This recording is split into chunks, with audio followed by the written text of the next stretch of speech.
Fox Sports welcomes you to the following presentation of the National Football League.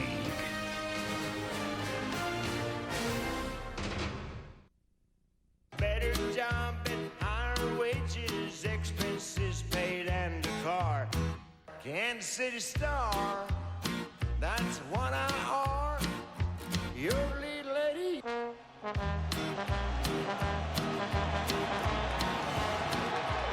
We are underway, game 2, and from the end zone, it is Quentin Dempsey, knocked out short of the 23-yard line. I'm really excited to watch this offense in week number 2 here, and Dallas will be a much bigger challenge defensively for these Kansas City Chiefs. But I know one thing I'm doing early in this game, Chris, if I'm Kansas City offensively. And look, Monty Kiffin, it's all the same defensively for the Dallas Cowboys and all the stuff that they run. We also know Monty Kiffin, as the defensive coordinator at USC, had big challenges with the read option. We're going to see it early in this game. The Chiefs won the toss. They wanted the ball first and have it from their own 23-yard line with Alex Smith and Jamal Charles in the backfield from the shotgun. Alex Smith keeps it, and Tim, just as you mentioned, a healthy pickup. One of the better running quarterbacks, underrated in that department. They didn't get the ball to Dwayne Bowe a lot in their opener because of double coverage, but he could be a big factor today at the receiver spot. Yeah, no question, and I'll still say this, the best player on this offense is Jamal Charles. They need to get him more than 20 touches in this game today. Eric Fisher, the rookie right tackle, has had a nice start to his career. He'll have his hands full. They will move DeMarcus Ware around and get him matched up on the rookie tackle. Youngest starting offensive line in the NFL. On second down, this time Smith goes the other way. Out of bounds. It'll be third down for Kansas City against a Dallas defense that is under the Monty Kiffin 4-3, and Anthony Spencer will see him today. George Selvey gets the start again for the second straight week at the end. Selvey and Hayden both played well last week. Now they are backups, and they'll have their hands full against this Kansas City unit across the board. All 5 guys solid. On third down and 3. From the 30. Smith completes. First down, Kansas City. That's one-time Cowboy, Anthony Fasano. And they are going to force the tempo at the line of scrimmage, and it makes perfect sense. And it's a real indicator, Chris, at least in my mind, of the great command Alex Smith already has here in this Andy Reid offense. They have hurried to the line after a 12-yard pickup from their own 42. Smith, Charles, wide open spaces for Jamal Charles. Knocked out at the 41 of Dallas. So much of the Andy Reid offense is about clear-out routes. And Dwayne Bowe, who is a big target for sure, is going to run out here and take defenders with him. Look at all the space for the check-down throw to Jamal Charles, who in space is wicked good and picks up the first down. Coming off a quad injury that limited his play in the victory over Jacksonville, but he looks good here. An 18-yard pickup after the catch and carry. So at the 40 of the Cowboys. 50, 50, 50. Great 15.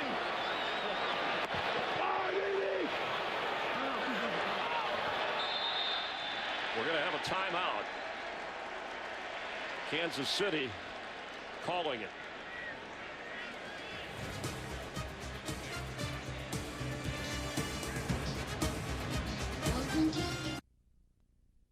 Today's game on Fox is sponsored by Southwest Airlines. Find our fares online only at southwest.com. With Tim Ryan, Chris Myers here at Kansas City, and a new lease on life for one-time 49er Alex Smith, who said he had never seen such detail and play installation as he saw it here with Andy Reid. Which is a huge statement. I covered Alex a lot out in San Francisco, and that offense was as detailed as anything. This offense fits him like a glove, and from day one, the way John Dorsey got him on this football team with Andy Reid, just a perfect fit.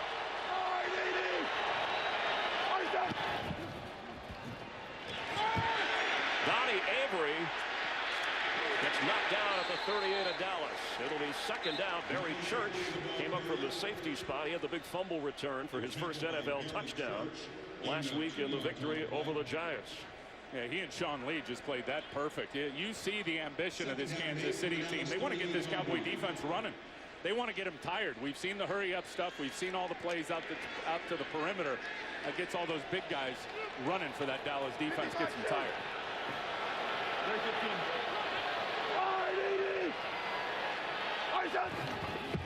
Second and 8.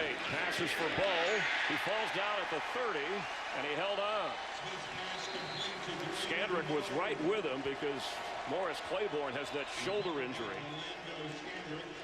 And well, perfect throw in terms of the ball location. This is where Alex Smith has really improved. I mean, it's good coverage on the back end on the slant route to Bowe, but that is right on the numbers where only his guy can go get it. And right at the first down marker. So from the 30-yard line, the drive continues for the hometown Chiefs.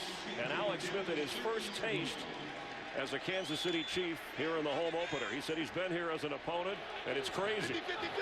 What did he say? Didn't go too well for him in those two matchups here. So far, so good in red. He's going to keep it and heave it. Knocked away, intended for Bowe. Will Allen from his safety spot.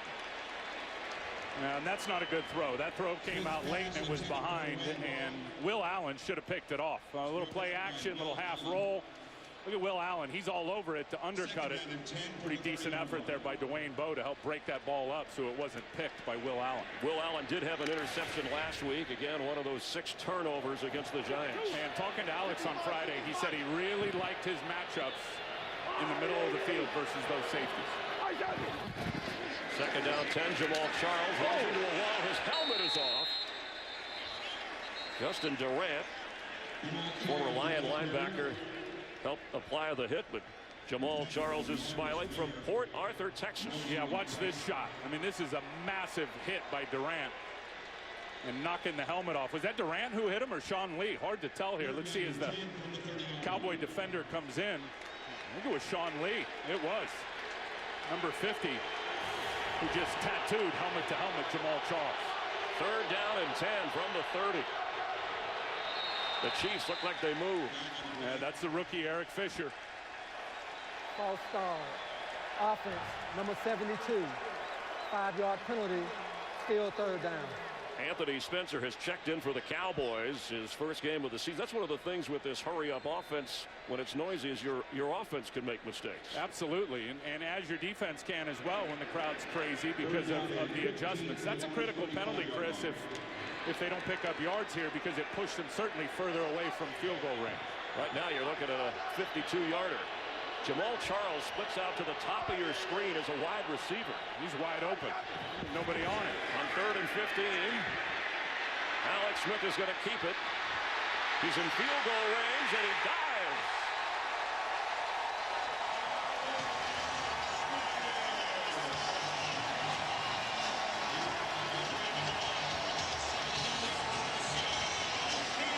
This is where Alex Smith has always been underrated as a runner. At Utah, they ran all kinds of read options. Look at these blocks he's getting down the field from his wide receivers. The one there, Dexter McCluster on I believe it was Will Allen, was critical to give Alex that space to lay out and pick up the first down. First down from inside the 20 after a 17-yard run. Alex Smith runs again. Knocked down inside the 15 of Dallas. Bruce Carter coming up from the linebacker spot. Cowboys had 3 sacks last week and had 16 quarterback pressures. But Alex running the football has Jason Garrett's team back on their heels. Now, as this game goes on, they better figure out how to get open with their receivers and let them throw it. I mean, as good as Alex is, you don't want your backup quarterback out in this game against these Dallas Cowboys. You're going to have to manage Alex's risk in terms of how many hits he's taken as a runner.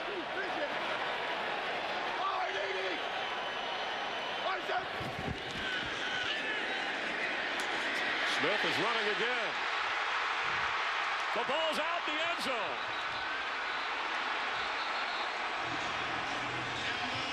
They ruled him down before the ball came out. But if Dallas recovers, it's reviewable. It sure looked like the ground caused the fumble from up here as Alex Smith fell forward. Down by contact. You see it right here perfectly.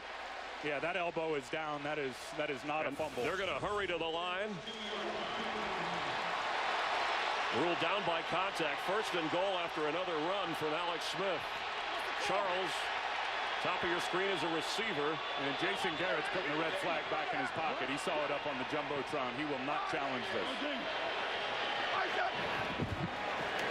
End zone, bounces it incomplete. Intended for Jamal Charles. Andy Reid has won more games against the Cowboys than any other head coach in NFL history. Well, what did Monty Kiffin, the defensive coordinator at Dallas, tell us yesterday? Because we're not playing the Chiefs, we're playing Andy Reid. This is Andy Reid's offense. What I love about Andy is he's coaching again. I mean, this guy is down in it, day in and down out, and he is coaching football versus acting as the, general manager, personnel guy. It's reinvigorated him.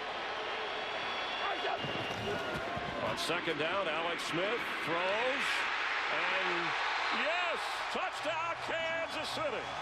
Jamal Charles.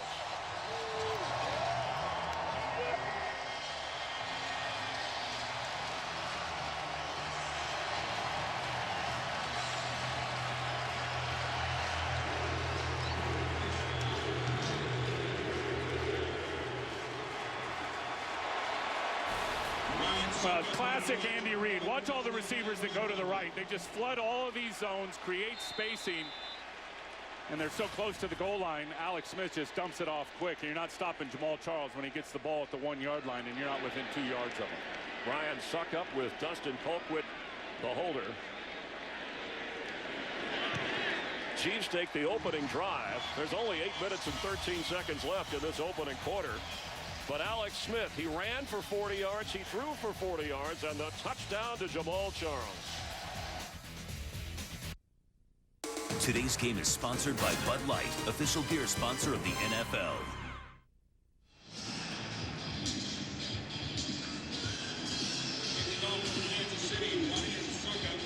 Alex Smith, who said he made peace with the Bay Area, but after last year, it was time to move on, and has found a new home with Andy Reid here in Kansas City.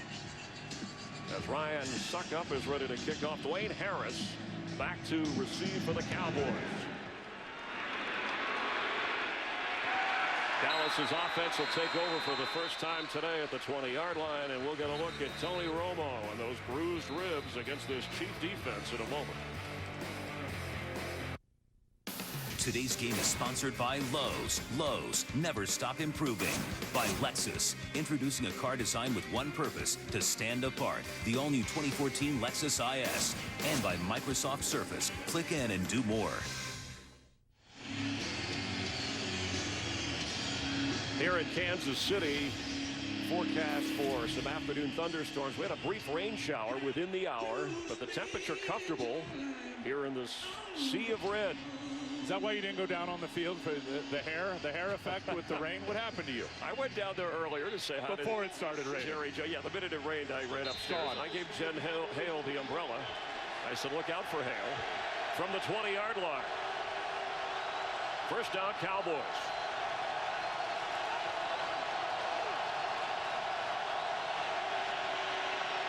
DeMarco Murray. He's in trouble. Derek Johnson, the most tenured Chief, made the tackle as we check the Cowboy weapons. Des Bryant, who often sees double coverage. Jason Witten already with a couple of touchdowns. Big emphasis in the offseason. Jason Witten in the red zone being a factor, and that was obvious with the 2 touchdowns. This offensive line, that rookie, Travis Frederick, played really well against the Giants. Jason Garrett told us it's the best they have pass protected up front in 4 years. They're going to need that same kind of effort today.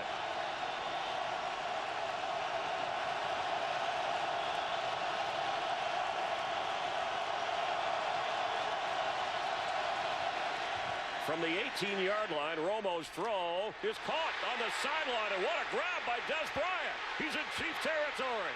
And there goes Des Bryant.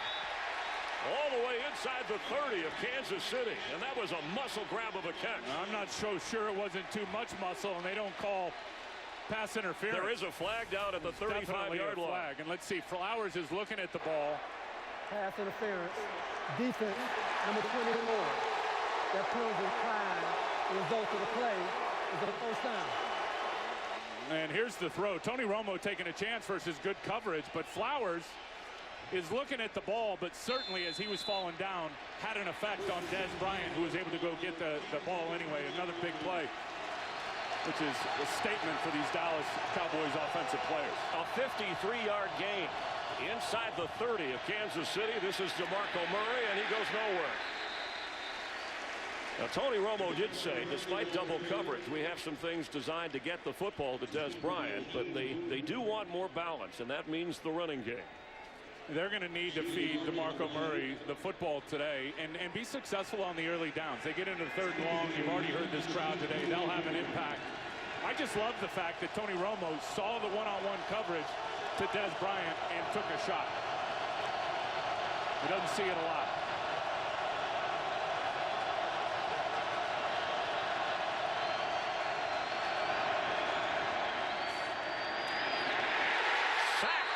Romo is brought down by Dontari Poe.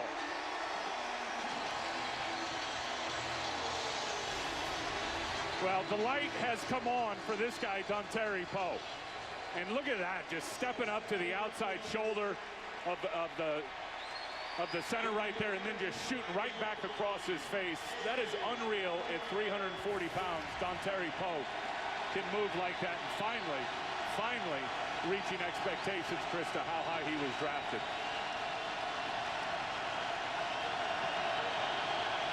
That was a huge play.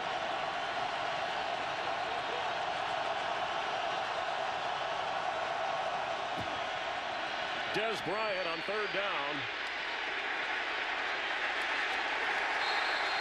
It'll be 4th down. Let's check in for a game break with Kurt Menefee. Well, Minnesota rookie Cordero Patterson took the opening kickoff 105 yards to put the Vikings up. Bears came right back. Jay Cutler, 2. Martellus Bennett, 1-yard score. It's tied at 7. Chris and Tim.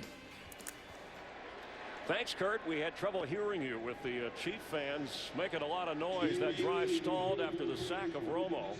And now a 51-yard field goal try, or at least they're going to line up for Dan Bailey, who has made 3 51-yarders in his career. That's his career long. Yeah, Cowboys are going to use a timeout. Look at that play clock. How big was that sack now when you think about it with Dontario Poe pushing him further away from the goal line? Dontario Poe is a guy who Bob Sutton, defensive coordinator, said he's so well conditioned for a big man.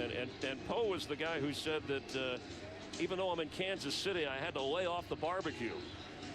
I think the thing that's remarkable about him, and he's got all the skill sets, and really was the reason why, Chris, he was drafted so high. But he plays every down at 340 pounds, runs sideline to sideline. And as they said in the heat in Jacksonville last week, he never got tired. He was in on 86% of the plays last week in the victory over Jacksonville for Kansas City. And let's talk about what you've seen from Tony Romo so far. No indication that the ribs are bothering him? No, well, he got hit the one time on the sack by Dontario Poe, and he did take the injection. I just like the fact he's not going to see a lot of one-on-one matchups with Des Bryant out on the perimeter. He was able to diagnose it pre-snap, and then after the snap, continued to see it and gave his receiver a chance to make a big play, and it worked out. 51-yard try.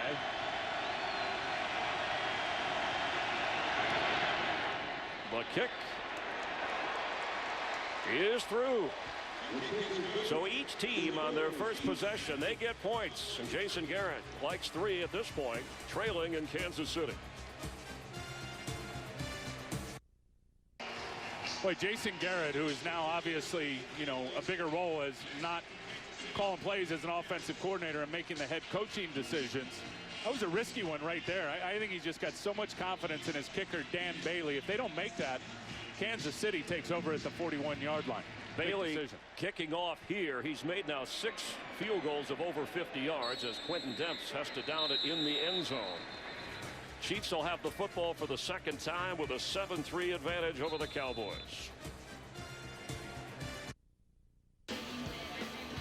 Alex Smith, one time a #1 overall draft pick, and since 2011 or 2011, no quarterback has a higher winning percentage than Alex Smith when he has had the opportunity to play. The former 49er with a 7-3 advantage from the 20-yard line.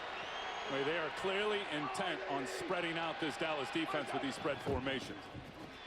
Jamal Charles, who already has a touchdown catch, is bottled up. Sean Lee Middle linebacker making the play for the Cowboys. Really well done by Sean Lee, and rightly so, got that big contract. Watch him just sift in there and keep his eyes on Jamal Charles and stay able to stay with him and stay with that speed and get a tackle for loss. Loss of 1, 2nd and 11. Middle of the field, Dexter McCluster. He'll be short of the first down. He's the 3rd receiver. Alex Smith's had a lot of looks, Chris, at the cover 2 defense, and Dallas doesn't run as much of it under Monty Kiffin as people think. But certainly they did that time, and Alex picked them apart. Sunday! On 3rd and short, they rush to the line. Smith's throw is batted down, incomplete, but there's a flag down. Jason Hatcher is the one who got his hands up on the football.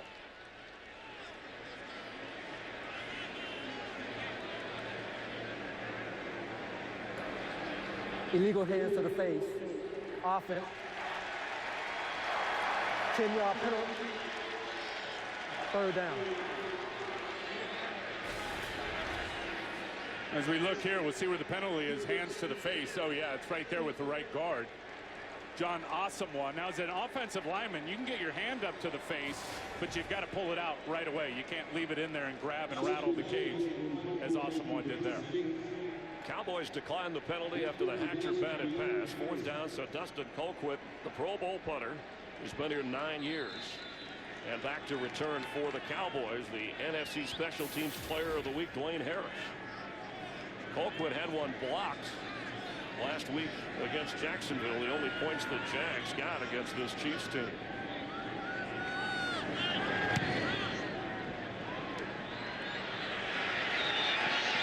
Harris has it, slips a tackle. Dwayne Harris fighting up near the 45-yard line of the Cowboys, where Tony Romo on the offense will take the field.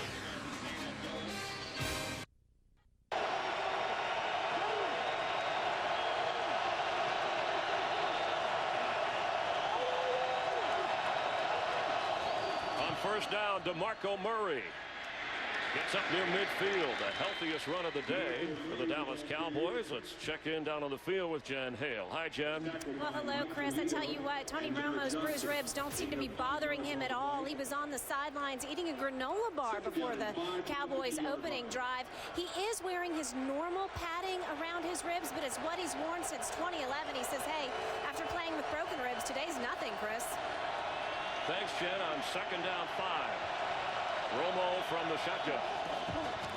DeMarco Murray slices for a 1st down inside the 45 off Kansas City. You know, Tony Romo played a few seasons ago with a cracked rib, and when he came off the field Sunday night with the Giants, he said right away, look, I'm hurt, but it's not as serious as what I've been through. And he was telling us, Tim, it seems like every year I have to deal with rib injury. And this one's different, as he said. He'll go 3 or 4 plays, and it feels good, and then, ow, he'll do something, and you just got to be able to manage that.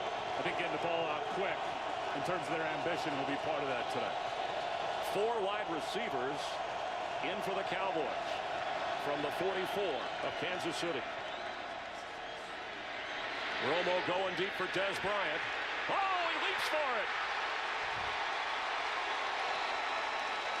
That is a catch for Dez Bryant, and the Cowboys are hustling up to the line. Not so sure that ball didn't hit the ground and bobble a little bit before it was deemed a catch. That's what it looked like from up here. Dez Bryant lays out, goes down. Did he have his arm under that football? This may be worthy of a challenge if you're Andy Reid. On 1st and goal, no challenge, end zone throw, caught. No touchdown. Dez Bryant right at the goal line. He gives the signal, but nothing from the official yet. Wise of Romo to get that offense upfield and snap the ball before Andy Reid could get a look and try and challenge. And the look that I think they got here at the Jumbotron, Andy did not get a good look at it. As you said, Tony speeding up the process and getting the ball snapped. Hard to do when you make such a long play like that. So now 2nd and goal from the 1. Seems like both sides are a little unsure what's going on personnel-wise. I'll tell you the beauty of Tony Romo, known as #1 receiver. 3 times we've seen Dez Bryant isolated in this game one-on-one. All 3 times Tony Romo has gone to him. Phil Costa in the block. No touchdown for DeMarco Murray. Let's take another look at that DeMarco Murray catch. I should say, I'm sorry, Des Bryant hauled this in. Boy, it is hard to see from that angle. Called a catch on the field. Probably no visual evidence to overturn it. What a great effort laying out for that ball. A little overthrown by Tony Romo. Awesome. From the 2-yard line, it's now 3rd and goal. And Jason Witten told Des Bryant after the game last week, you're going to be a #1 receiver. Get used to that double cover. 3 wide receivers.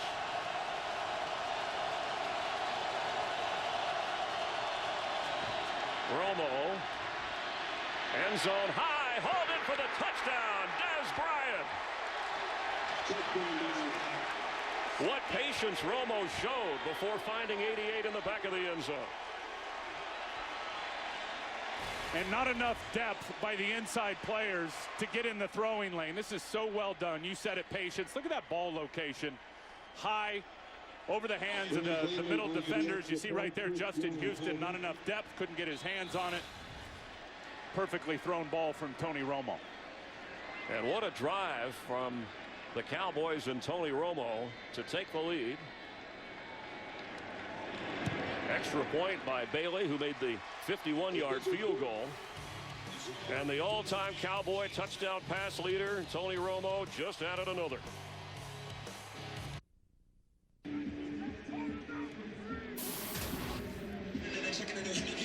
Tim Ryan, Jennifer Hale, Chris Myers at Arrowhead for the Chiefs home opener, and the Cowboys respond as Tony Romo throws the touchdown to Des Bryant on the big pass play that they quickly ruled was a catch. Cowboys moved up to the line and were able to get it in on 3rd down. And certainly wouldn't have been able to overturn it on review based on the visual evidence that was up there. I'll tell you what, if you're Bob Sutton, the defensive coordinator at Kansas City, you better change your plan a little bit and start getting 2 guys over 1 on Des Bryant. He's too good. He is going to smoke one-on-one coverage like he just did on that last series. There's the kickoff. Quentin Demps back of the end zone. Kansas City takes over at the 20-yard line. Tonight on Fox Sports Live, join Jay Onrait and Dan O'Toole. They'll recap all the highlights from the NFL and everywhere else. Fox Sports Live at 11 Eastern on Fox Sports 1. And to find Fox Sports 1 on your provider, go to foxsports1.com. And we hope you tune in. Well, Dwayne Harris's return set up, made it a short field. It was only a 55-yard drive for the Dallas offense. And now Kansas City's offense with Alex Smith has some work to do.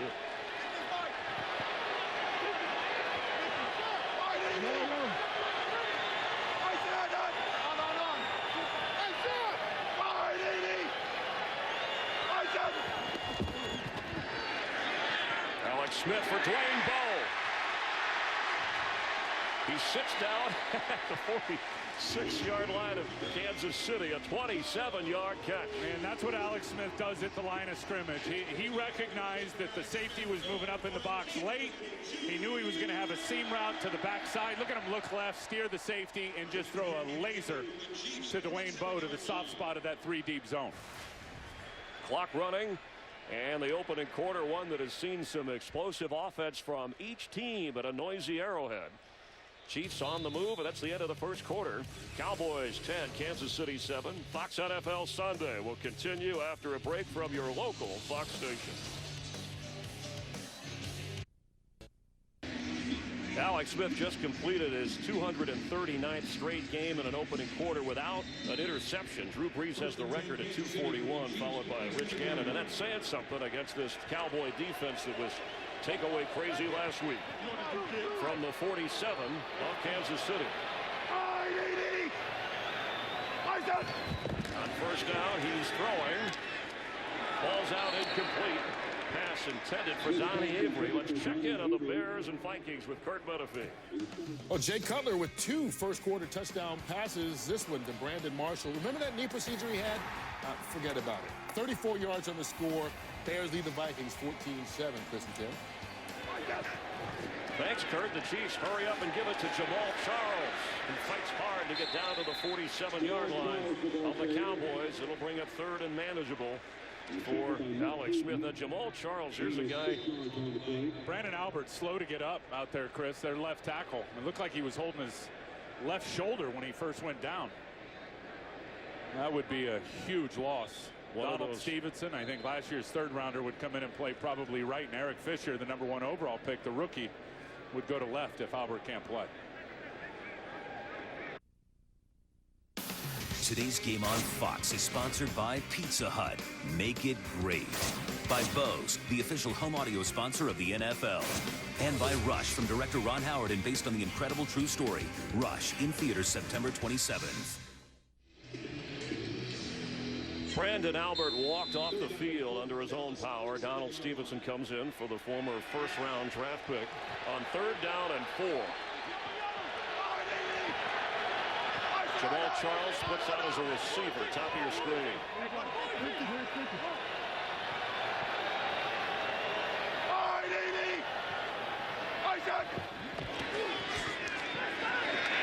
And Smith is going to go down. Here comes a flag as Jason Hatcher buries Alex Smith.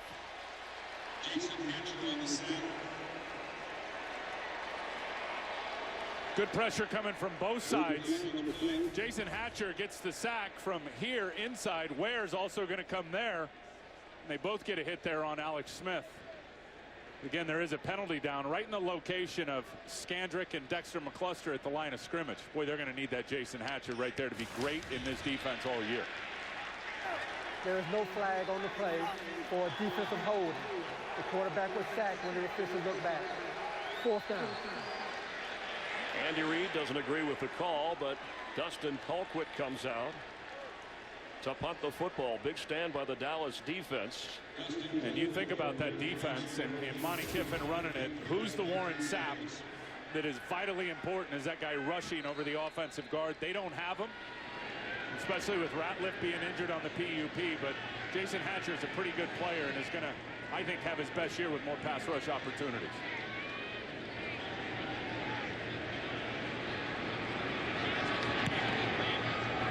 Dwayne Harris from the 10 lets it bounce. And excellent special teams work by Kansas City. They down it inside the 5-yard line where Tony Romo and the Cowboys offense takes over. Well, Tony Romo has settled in, but Des Bryant already 100 receiving yards after he was frustrated in the opener. Kansas City is going to have to double him up. Well, Kansas City is taking their chances. They want to do so much inside in between the hash marks with their pressures that they play a lot of man coverage out on the perimeter, and Des Bryant, Chris, has simply chewed him up, and Tony Romo has been able to diagnose the isolation coverage, throwing the ball to Des Bryant.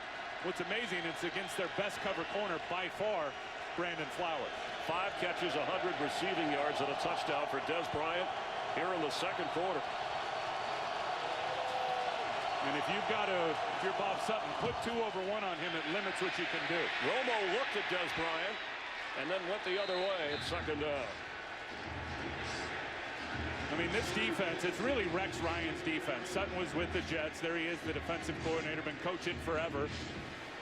Andy Reid actually tried to get him in Philadelphia a few years ago and had permission denied, but this defensive scheme absolutely counts on those corners, playing press coverage, one-on-one, and winning, which allows them to do all the different stuff and different looks with the pressure packages in the middle of the field.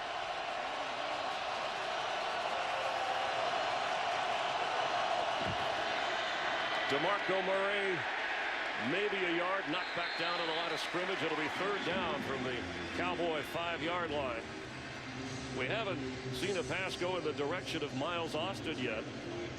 And it was back in 2009 when he got his first start, lit this place up with the Cowboy record in receiving yards. I'll tell you one thing, if Coach Sutton of the Chiefs ends up going with the plan to put 2 guys on Des Bryant, you're going to see it open up for Miles Austin. And Tony Romo's got full command of this offense. He'll see it, and you'll start seeing the ball distributed right there to number 19. 3rd down.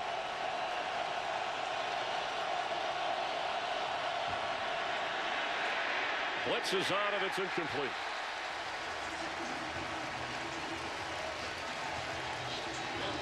Romo and the offense never had a chance in that series. Well, you get him. I talked about being in the 3rd and longs. That time 3rd and 9. And Bob Sutton, you're just going to see guys come off the edge here. Tabaha Ali comes inside unblocked. Abdullah, the safety, comes. Kendrick Lewis, the other safety, comes. Tony Romo just had to get it out. Standing in his own end zone, Chris Jones and Dexter McCluster, who has a career punt return for a touchdown of 94 yards. Pushes him back inside the 35 of Kansas City, but with room. Midfield brought down to Cowboy territory. A 60-yard punt, but then a 19-yard return sets up the Chiefs on offense, trailing by 3. Hank Strand coached the Dallas Texans back in the early 60s, and in 62 Dallas couldn't support two teams that were rivals there. Lamar Hunt brought the franchise to Kansas City in 63, and then they moved, and how they got their nickname, the mayor H. Roe Bartle, who was nicknamed the Chief and was instrumental in bringing that team to Kansas City.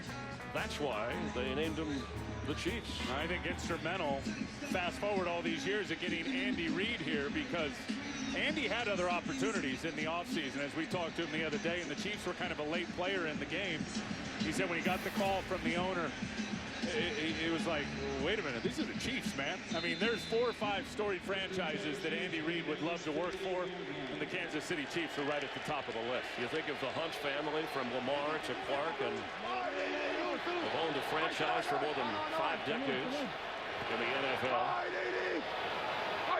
From the 48, Alex Smith goes down right into the arms of DeMarcus Ware, his first sack of the season. I told you they were going to move DeMarcus Ware around. He's going to come from over here. Sherman's got to get out and block him to help out his quarterback. Bootleg action right here, and DeMarcus Ware just doesn't even take the bait. I mean, he was rushing the passer the whole way there and gets a big-time sack. And Rod Marinelli of that defense had taped a cigar on the locker room door of DeMarcus Ware and saying, close but no cigar. He said, you had an interception last week, but I want a sack. Well, he just got one, and he got the cigar.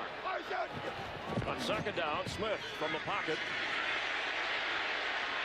Chased by Hatcher. Completed on the sideline to Dexter McCluster, where it'll be third down. Let's check in for another game break with Kurt Menefee. Well, the Falcons signed O.C. Umenyiora from the Giants, have him playing linebacker. Hey, they got him in the right spot. Ball tipped right to him. O.C. takes it 68 yards. First career interception, and he scores a touchdown in his 11th year in the league. 21-0. Chris and Tim. Thanks, Kurt, for keeping us updated. The Redskins are losing, and so are the Eagles in their games. The Cowboys are smiling about that. On 3rd and 13. Tell you that last rush, DeMarcus Ware is the one that got Alex uncomfortable with his bull rush. Alex on the run. Floats one and incomplete. He was trying to get it to Cyrus Gray, who checked in at running back. It'll be fourth down. This Monty Kiffin 4-3 Dallas defense forces Kansas City into a punt situation once again. And if Monty Kiffin can get that defense going against an offense that's facing those 3rd and longs, it just plays right into what he wants to do, because they're so good at their spacing on the back end and coverage, forcing the quarterback to unload it shallow and then rallying up and making the tackle. Third punt of the game here. Harris back at the 10-yard line as Colquitt boots it. Fair catch called for, and has it inside the Dallas 10-yard line. Cowboys have a 3-point lead, but here comes Romo on the offense. Today's game on Fox is sponsored by the 2013 Ford F-150 with EcoBoost.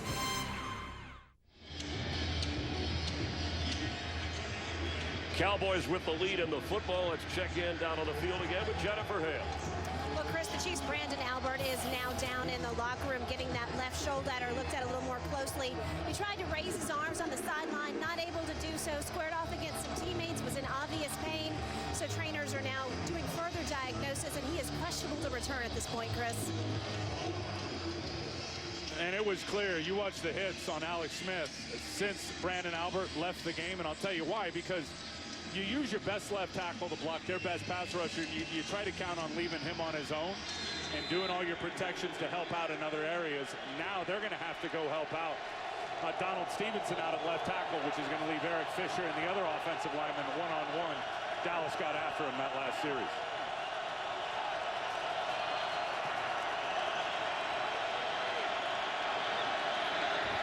Tony Romo on first down.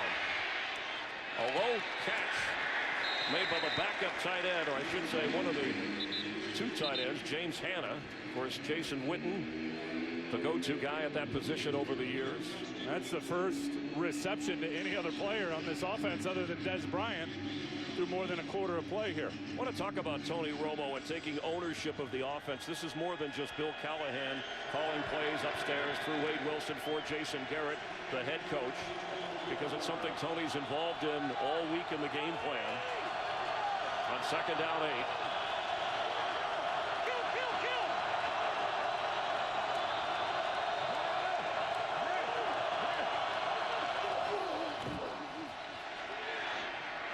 Pass for Des Bryant, battling on the sideline. There's a flag down, and yes, he made the catch up near the 35-yard line. This is just what you were talking about. Ownership of this offense. Tony Romo kills the play, knowing that he had the isolation one-on-one matchup with Des Bryant. Gets it out to him, tiptoe catch. Pass interference. Offense, number 88. Half the distance to the goal. Replay, second down. They call it on Des Bryant. That 88 reminded me of Michael Irvin, who used to get away with it. Mike used to use the elbow a little bit more. That's a big Let's get penalty. a good peek at it right here. Outside release. There's got both hands on him. Beyond 5 yards. He definitely had it beyond 5 yards, but I didn't see anything once that ball was up in the air that he pushed off offensive pass interference. That's a tough call. Second and 14. They're back at the 6-yard line.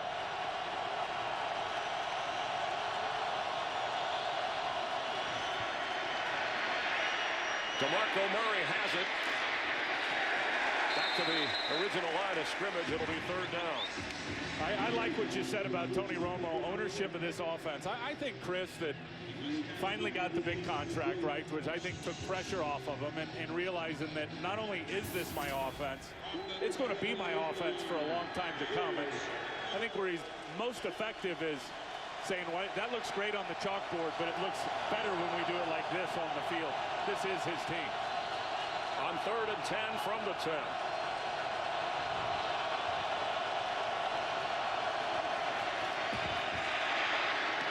Pass for Terrence Williams. And short of the first down,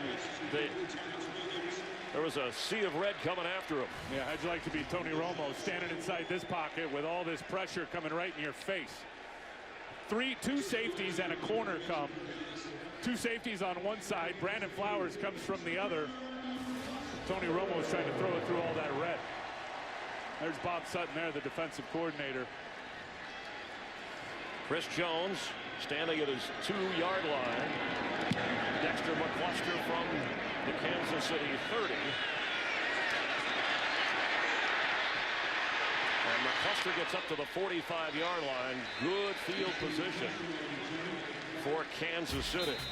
A 53-yard punt after the defense did its job against Tony Romo.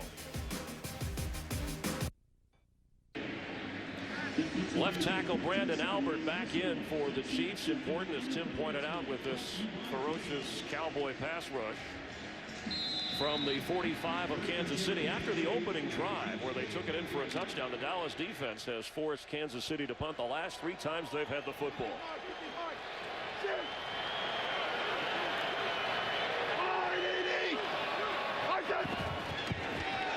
Jamal Charles gets a yard. He came in averaging over 5.5 yards a carry for his career. And you've talked about Monty Kiffin in this defense. At age 73, it's like he's out coaching Father Time. And Sean Lee said you don't notice anything about his age because of his daily passion and enthusiasm. I said, how do you stay so fired up, Monty? Number one, he loves ball. He said, how can I not? In my office, right outside in the hallway, there's a picture of Staubach and Landry drawing a play up with chalk. Because I'm motivated every day just opening the office door and seeing that picture. Bringing the 4-3, the Tampa 2. He would use all the terminology. It worked last week. Alex Smith keeps. Slides near the first down. Chiefs wanted a flag on a late hit, but nothing yet. And really an awesome play call, because they catch these guys slanting down. It's just the read option. Alex is going to turn, put it in the belly of the running back. He reads Anthony Spencer, who's squeezing down, and look at that huge lane out around the corner. And then, of course, playing it smart and sliding down before he takes a shot. And Alex Smith is the leading rusher in this game, a game with Jamal Charles and DeMarco Murray. Orlando Scandrick in at corner. He started there. Morris Claiborne is the nickel today because of that shoulder injury. On first down, Smith straight ahead and slides when he saw trouble. George Selvey, who was out of a job, so the Cowboys called him to come in. And this front line of the Cowboys chasing Alex Smith on the ground all day. Look at all these runs. This is the first play of the game. Read option. He keeps it himself. He picks up 4 or 5. Huge first down right there. He picked up with his legs. This one all the way down to about the 1-yard line. And, of course, moving the pocket, showing mobility, and finds the open running back, Jamal Charles, for the touchdown. Inside the Dallas 45, Tim. Now it's second down 9. Gonna have to get his tight ends going here pretty soon. Anthony Fasano, the ex-Cowboy. We have a flag and a whistle. And it's a delay of game against the Chiefs. Took too long. Boy, talking about those tight ends, I just watching Anthony Fasano come off the line of Before scrimmage. the flag for the delay of game, Kansas City called timeout. Their second. This is a 30-second timeout. Correction, no delay of game. Andy saw it, beat the clock with a timeout, so the Chiefs have 1 remaining in the first half. Let's keep our eye on Anthony Fasano. I saw him come off the line of scrimmage there on the snap, and he had a bad limp going. And he is limping. I wonder, Tim, how they would play Alex Smith, Andy Reid, going against this Dallas defense, because in the opener, as well as the defense played with takeaways, the Cowboys gave up 450 yards to Eli Manning. All those passing yards, you figure maybe Alex would be able to take advantage. I think the thing with Alex Smith, though, is much as we've talked about all of his accolades and super smart and the underneath passing game and managing risk, he's not and has never been a guy that drives it down the field looking for the explosive play. Eli Manning, those receivers that he has, that's a whole different animal that this Dallas defense had to contend with last week with all those big plays. And last week, Alex Smith threw to 9 different receivers. He's at a career high point rushing now. But only 2 of those pass completions were over 20 yards in that game last week against Jacksonville. He has to throw on the run, incomplete. Now there was pressure trying to get it to Jamal Charles. Anthony Spencer, in his first game since that knee surgery back on July 25th, didn't start, but is going to be worked back into the rotation on the defensive line until he can get his starting job back. And you can tell by looking at him that he is a little bit, I want to say overweight, but thicker than he was over the last couple of years. That's polite. There's no way that 262 is accurate. That's very polite of you. We all could shed a few pounds. Now third down and 9.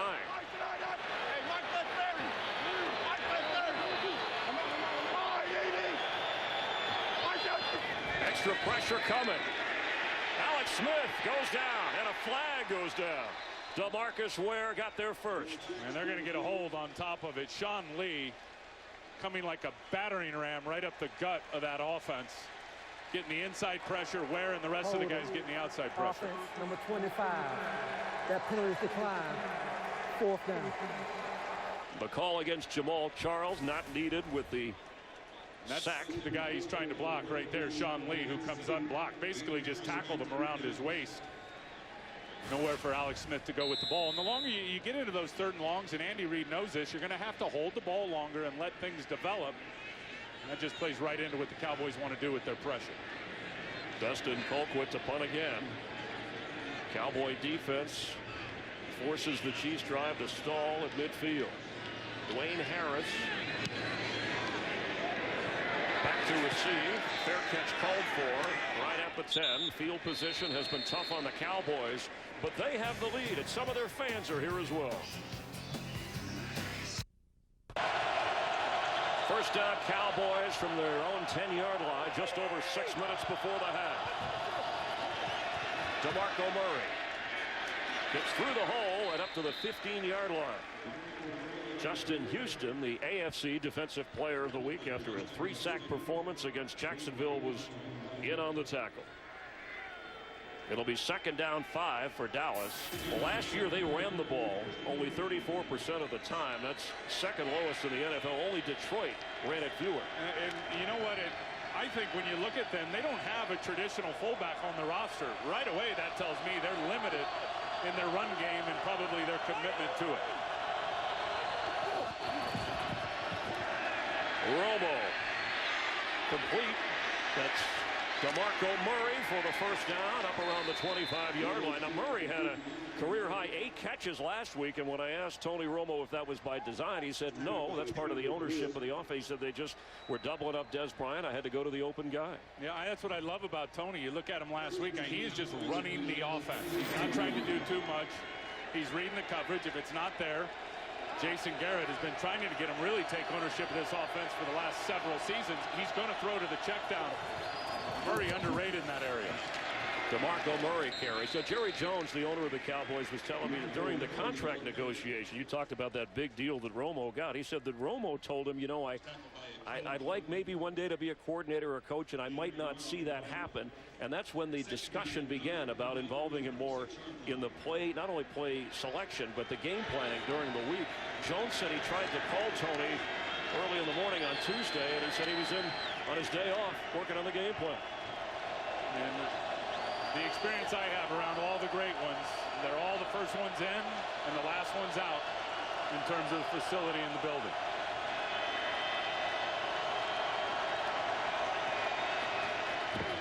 On 2nd and 9, the pass is caught, and fighting for the 1st down, that's Miles Austin. Good memories of his first start here, and that's his first catch of the game. He's going to throw the quick hitter to the outside, right on the blitz.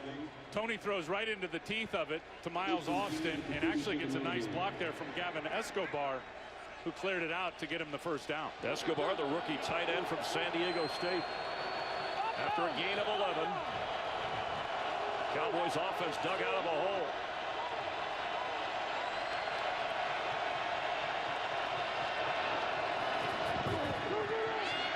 Romo's sideline pass incomplete near the 1st down marker for Des Bryant. Let's check in again on the Vikings and Bears with Kurt Menefee. Well, Minnesota's offense hasn't scored a point, but they got a 105-yard kickoff return, and then Jared Allen sacks Jay Cutler, scooped up by Brian Robinson. He takes it 61 yards, 14-14. They're tied despite the lack of offense. Chris and Tim?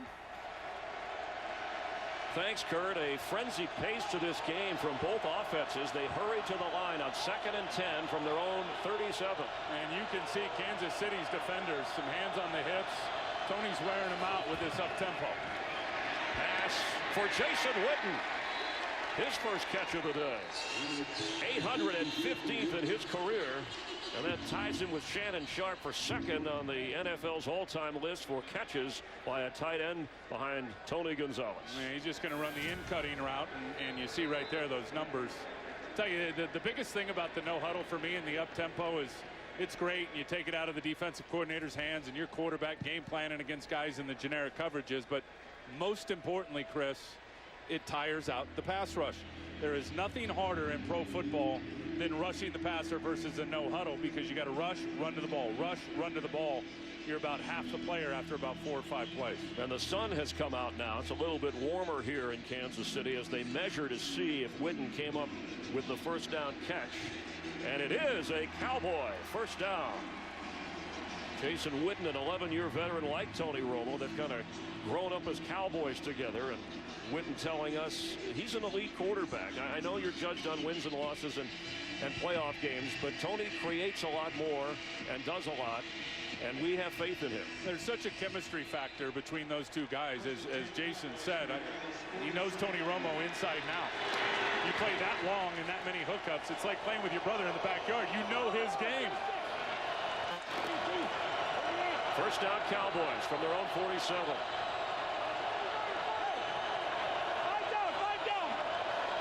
Let's see, no Des Bryant in the game. Let's see if they want to send the pressure. Dwayne Harris comes back to the football. Around midfield, he made the catch and stayed in bounds. And that combo of Romo to Witten in all those years. Nobody, no tight end and quarterback have connected more. That's over amazing, the years. right? That's amazing when you think of all the good quarterbacks and tight ends that were together, and 524 completions. As I said, like playing with your brother in the backyard, you don't have to think about it. You just do it because of the familiarity with each other's game. Second down 6 from the Kansas City 49.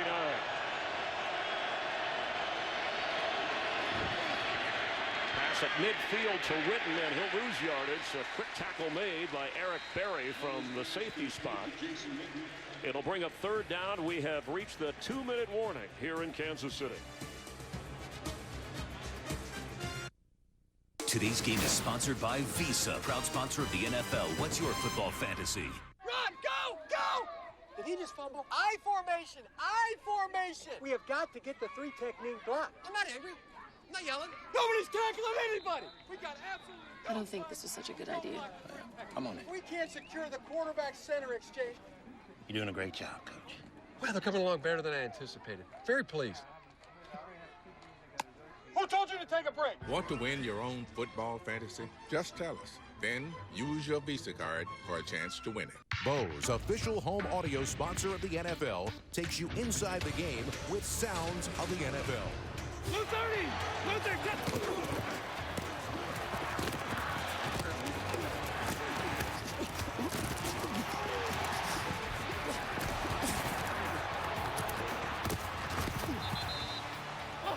Feel the beat of the NFL with Bose Sound.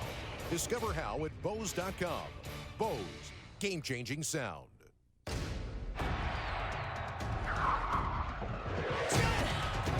Feel the beat of the NFL with Bose Sound.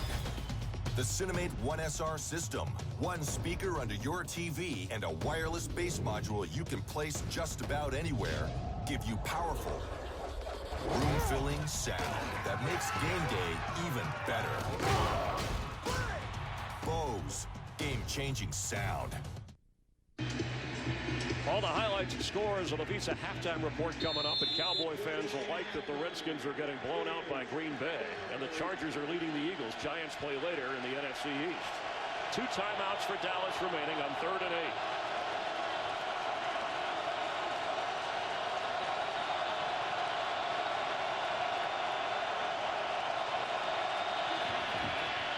Romo, incomplete, knocked away from Jason Witten by Kendrick Lewis.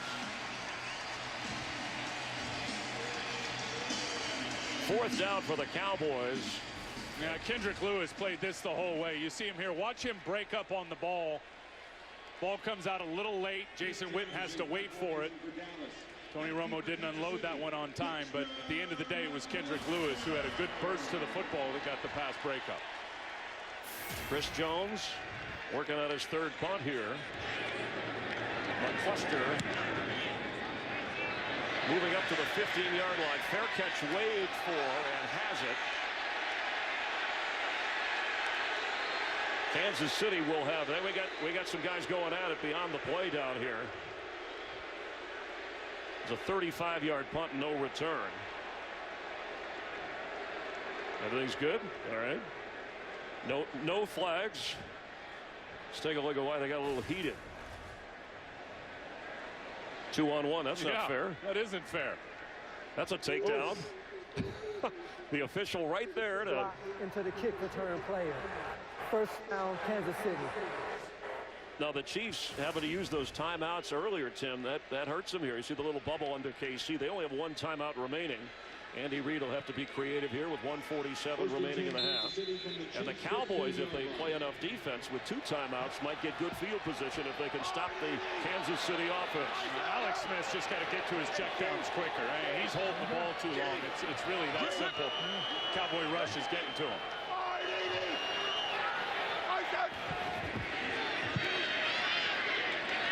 Caught right at the 23 as Sean McGrath falling forward. Free agent tight end who was with the Seahawks, and they hurry to the line. And it's clear the Cowboys are pretty locked in on their coverage. Not a lot of open receivers down the field for the Kansas City Chiefs, so it's really about the tight end running back checkdown game for Alex Smith. for the first down, and knocked down is Jamal Charles. Clock continuing to run, a minute 15 and counting.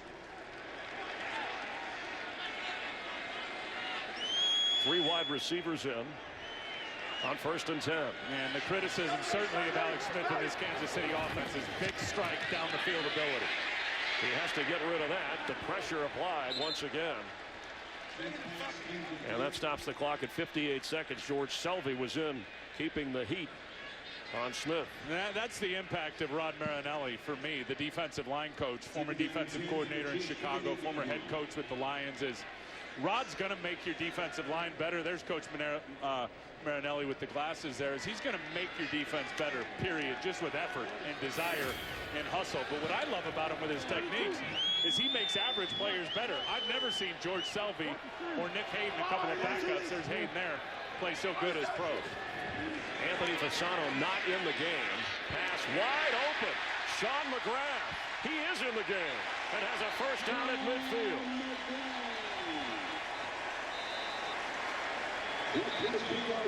A 22-yard completion, and the Chiefs are going to use a timeout. You see Alex Smith looking off the secondary, knowing he's coming back to the tight end and hooking up for the big first down. And really, you want to, ideally, you'd love a touchdown, but drive him into field goal range, your offense, and give your kicker, Ryan Suckup, an opportunity. They'd have to get to about the 36-yard line, Chris, for his career long of 54 yards. Jason Garrett, who spoke very highly of a friendly working relationship with Andy Reid through their years when Andy was at Philadelphia.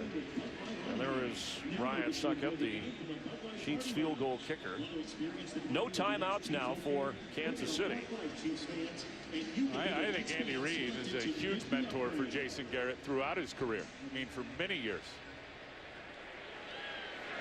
But on the opposite sidelines here in a new look, Big Red.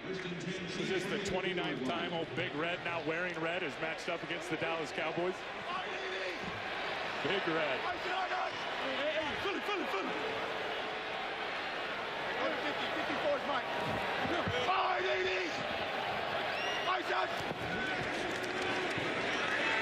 Smith gets caught for a gain of 8 by Donnie Avery. Not quite a first down, but they're trying to get in field goal range with that clock running. Gotta spike this baby. There you go. 34 seconds remain. Now, with no timeouts left, you'd love to see Alex Smith work the sideline, get it out of bounds. But I'll tell you one thing. You look at special teams coaches, Dave Tobe, the special teams coach for the Kansas City Chiefs. This number is critical in terms of the 34 seconds. You've got to, there's Tobe right there. You got to have 16 seconds, really is kind of the universal number, Chris, with no timeouts left and a running clock to get your field goal unit out on the field to have a field goal opportunity. Right now, you're looking at a 61-yard field goal try. It's second down, 34 seconds remaining.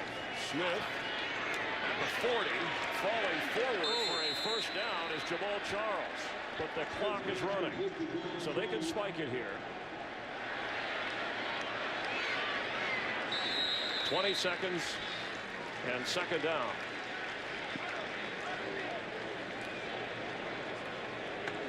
We mentioned that Ryan Suckup did not attempt a field goal in the opener, but his career long of 54 yards. He's made 8 in his career over 50. You see there with time remaining at 20 seconds, it's going to have to be a quick 4-second play to where they have that 16 seconds left, or they're going to have to throw towards the sideline and get it out of bounds. From inside the 40 of Dallas, right now it's about a 57-yard field goal try. Sideline throw is incomplete for Dwayne Bowe. Bowe over the last 3 years has accounted for a third of the team's receiving yards. But in the early going, some defenses have taken him away. I think the Cowboy rush has gotten Alex Smith uncomfortable. He hasn't been his usual self, Chris, with all the accuracy in the short to intermediate passing levels.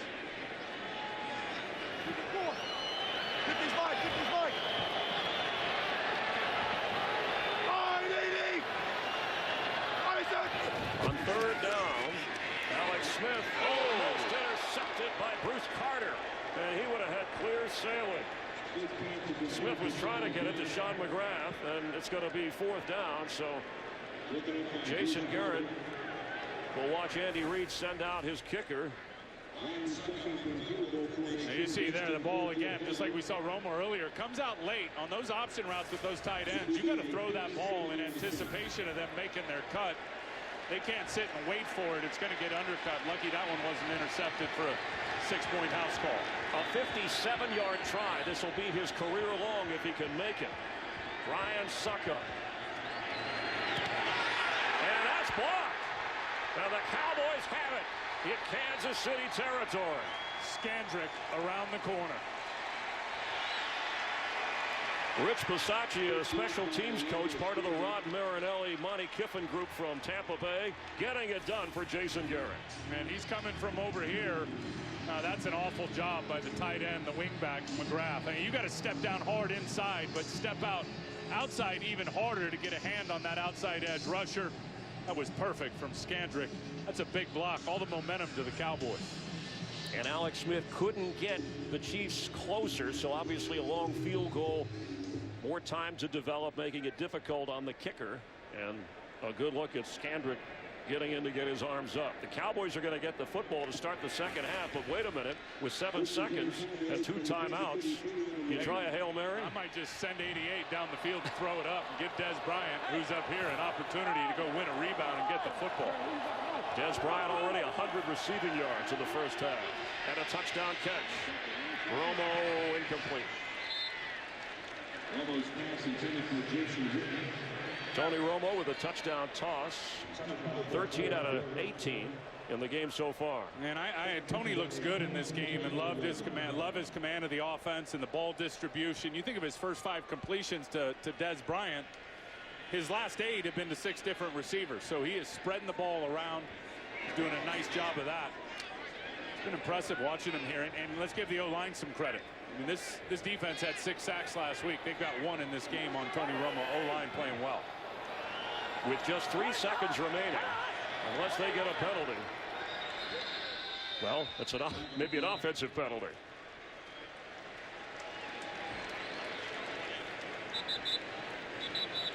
Alex Smith, 12 out of 23.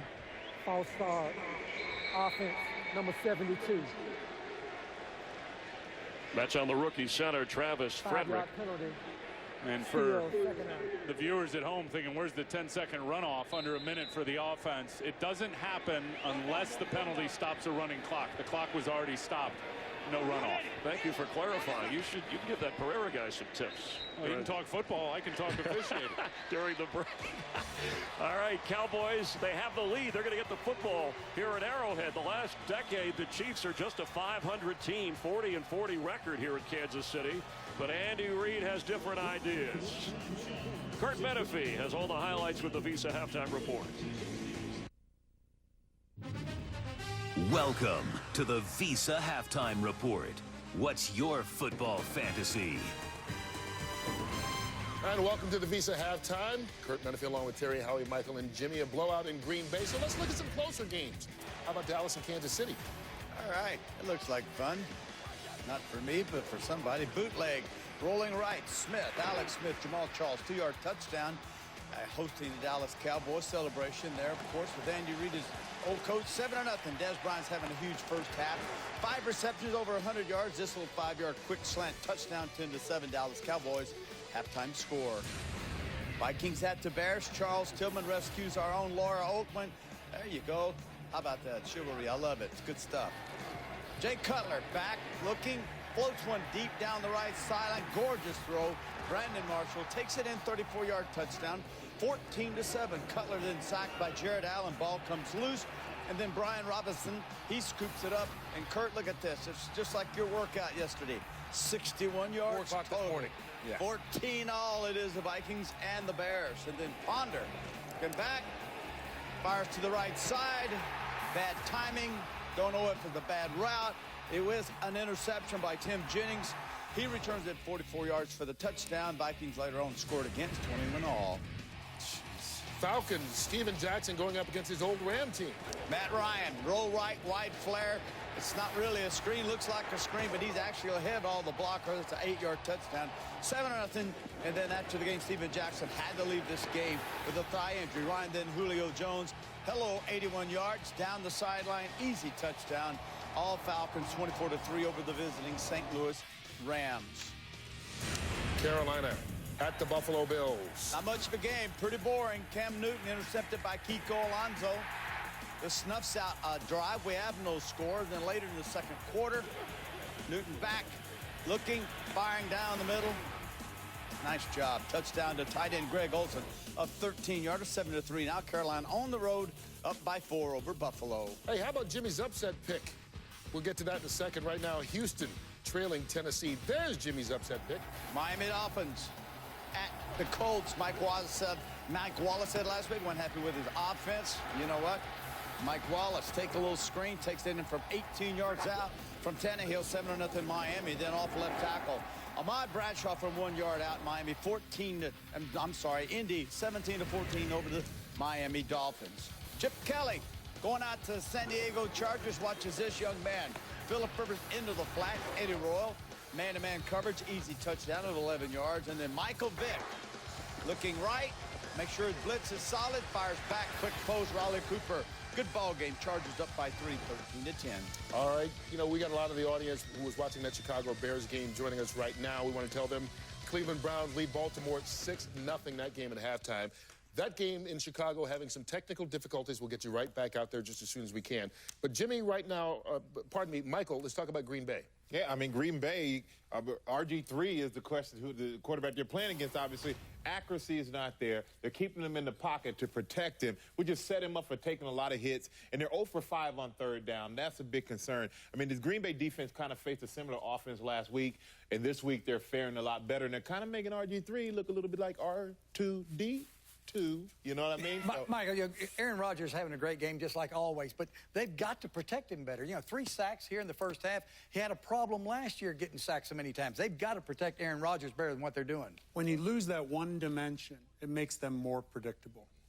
Once again, people watching Chicago and Minnesota, there's 11 seconds left in the first half. We'll get you out there just as soon as we can get everything straightened out. But right now, how about a Visa play of the first half? Hey, Julio Jones, we showed it to you, career-long 81-yard touchdown as the Falcons are rolling right now with the Rams as well. The rivalry between coaches Ronda Rousey and Miesha Tate spirals out of control. I'm going to break this girl. And Team Rousey's #1 striker, this guy punches hard, steps into the octagon with an injured hand. It's an all-new episode Wednesday on Fox Sports 1. Fox Sports 1 is now available on all major cable and satellite providers. To find it, go to foxsports1.com. Super Crunch chicken strips are terrific. Oh, and the Super Crunchy outside has taught me some real important life lessons. Oh, yeah, like what? Like, it's what's on the outside that's important. Nobody says that. Everybody talks about what's on the inside, the tender, juicy inside. No, it's all about appearances. Oh, yeah? Let this handsome guy enjoy his lunch. Please don't. Try new juicy Super Crunch chicken strips and enjoy red button roast coffee and breakfast burritos. This is how you Sonic. The most watched morning news for 10 years. Good Day, only on Fox 4. More of the colorful atmosphere here at Arrowhead Stadium for the Chiefs' home opener. They trail the Cowboys. The second half kickoff on Fox is straight ahead. You're watching the NFL on Fox. Papa John's Pizza for Jerry Jones. DeMarcus. Really? Nice suit. Everybody's hungry for the Cowboys 5-star combo. That's a large Papa John's pizza with up to 5 toppings and a 2-liter for just $10.99. You seen my pizza? Nope. Better ingredients, better pizza. Papa John's. Smoke in the sky and fire in the air. Desire burns between them. Lead your way.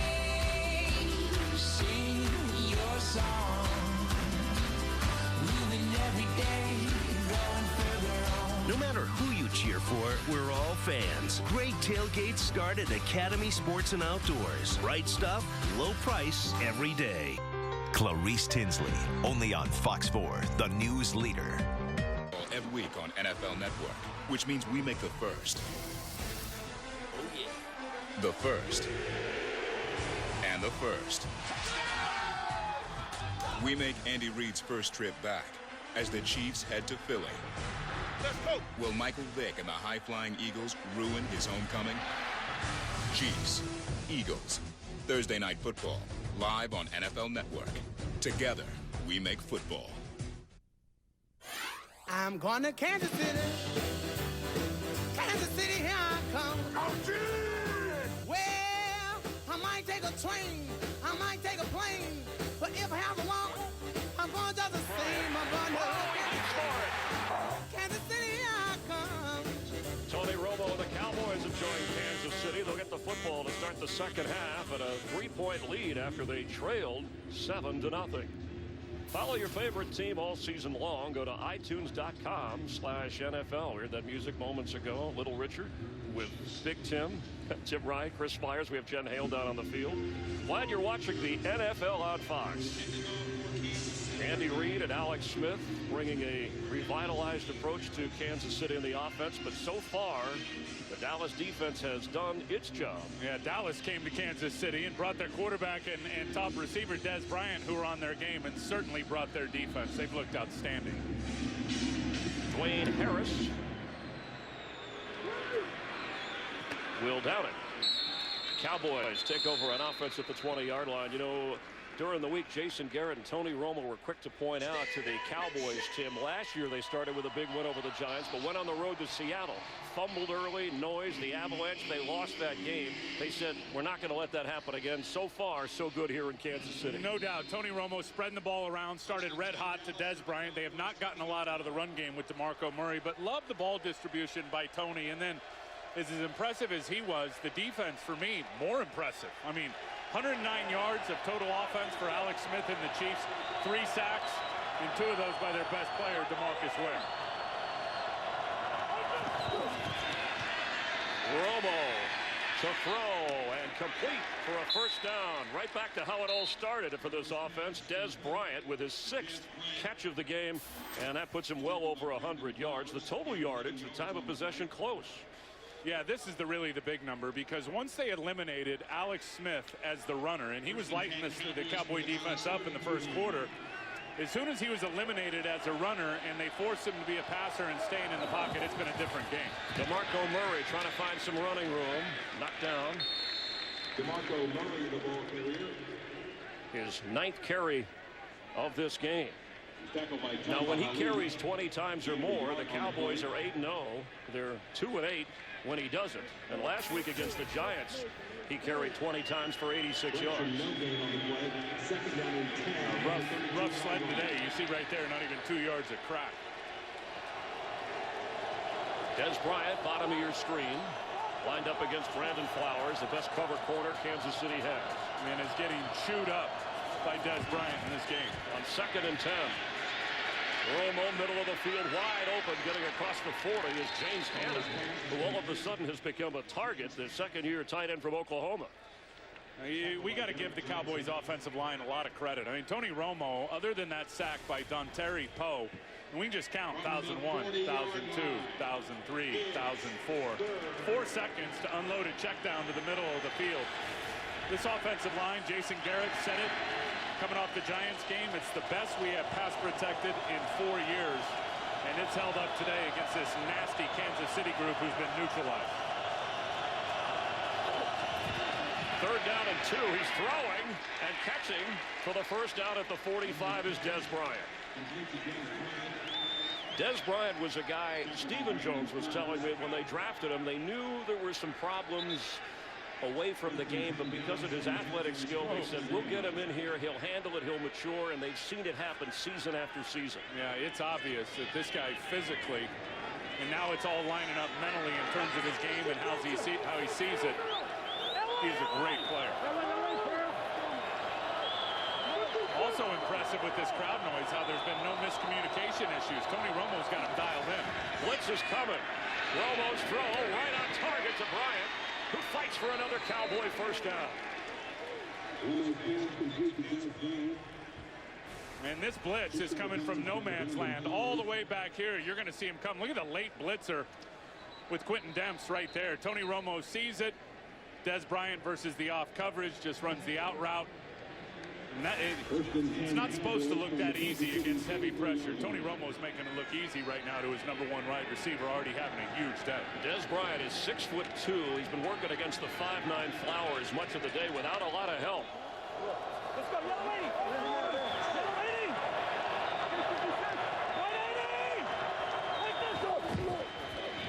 180. Murray straight ahead. Tony Romo 17 on a 22 for 182 yards and the touchdown to Des Bryant, and has not been hit very much. No, it was the one sack. And remember, he came into this game with ribs from getting cracked against the Giants last week. Took a pain-killing injection before the game. One big sack by Dontari Poe. Other than that, Tony Romo has not been under a lot of pressure. Des Bryant checks out. Dwayne Harris comes in. 3 wide receivers. Second down. Murray. It'll be third down. DeMarco Murray, his first 2 seasons in the NFL, he missed 9 games because of injury. There's no question about his running and now his pass catching ability. He just has to stay healthy. That's really all there is to it. I was shocked on draft day he lasted as long as he did a few seasons ago out of Oklahoma because of that skill set as a receiver. This guy had hundreds of catches out of the backfield when he was a Sooner, and it's held up when he's been healthy here with the Cowboys. They hurry to the line. Lance Dunbar in as Murray catches a breather. On 3rd and 3 from the 37 of Kansas City. A lot of pointing going on. Romo for Williams. He caught it. The rookie from Baylor. Working on Sean Smith over there. How about taking a chance on 3rd and short, and you see the isolation coverage. He's just going to run a fade route on the big corner, Sean Smith, and Tony Romo takes a shot. Heck with the first down. Let's go for a big one and punch it down near the red zone. Sean Smith never turned to find the football. Terrence Williams had won the 3rd receiver spot, but after some mix-ups last week, Dwayne Harris going to get more time in that area. But Tony Romo talked to the rookie about trust and reliability. And now at the 17 of Kansas City. Dunbar gets the carry and goes straight ahead. Lance Dunbar down to the 5. Dunbar missed the opener with a bruised foot. But spelling DeMarco Murray here. They catch the Kansas City Chiefs in a stunt up front, which opens the initial lane for Lance Dunbar, and then he runs through an arm tackle of Kendrick Lewis. Watch the stunt here, and it opens up the running lane right there. Look at that big lane, and then there he just shakes down Kendrick Lewis and runs through him and gets it all the way down to the 5-yard line. 1st and goal after a gain of 12. DeMarco Murray back in. 3 wide receivers. 10th play of this Cowboy drive. See if they toss one up over here to Des Bryant on the fade route. Romo looks that way. He's in trouble and goes down. Coming up with a sack again, his 2nd of the game. That's Dontari Poe. We've seen Poe twice come right up the gut on Travis Frederick, and that was a bust in protection. You cannot have breakdowns in protection when you're this close to the goal line. Travis Frederick turned left, slid their protection. Poe comes back across his face, and nobody blocked Ontario Poe, who's having a big game. Backed up to the 12, already 3.5 sacks in the season for Poe. 2nd and goal. DeMarco Murray, bottom of your screen as a receiver. Nobody's on him. He's waving his arms, and over there is the football. Murray puts a move on and gets knocked out inside the 5-yard line. You know why up-tempo at the line of scrimmage, quarterback handling everything offensively at the line of scrimmage stresses out your defense. I mean, these guys, Derek Johnson doesn't know if he's coming or going. Murray's out there saying, hey, I got it, throw it to me. And is able to really nullify all the yards they lost on that sack and get it right back down inside the 5-yard line. And so, Tim, from the 4-yard line, it's 3rd and goal. You got to take a shot. And if they're going to stack everybody inside, you got true one-on-one coverage, take a shot to Dez Bryant. Dez Bryant was at the bottom of your screen. All-star offense, number 65. 5-yard penalty. Still 3rd down. That's on Ronald Leary, the left guard. There's that Kansas City noise of 80,000 plus creating problems. And this atmosphere is awesome, isn't it? It's been fun all day. So backed up at the 9.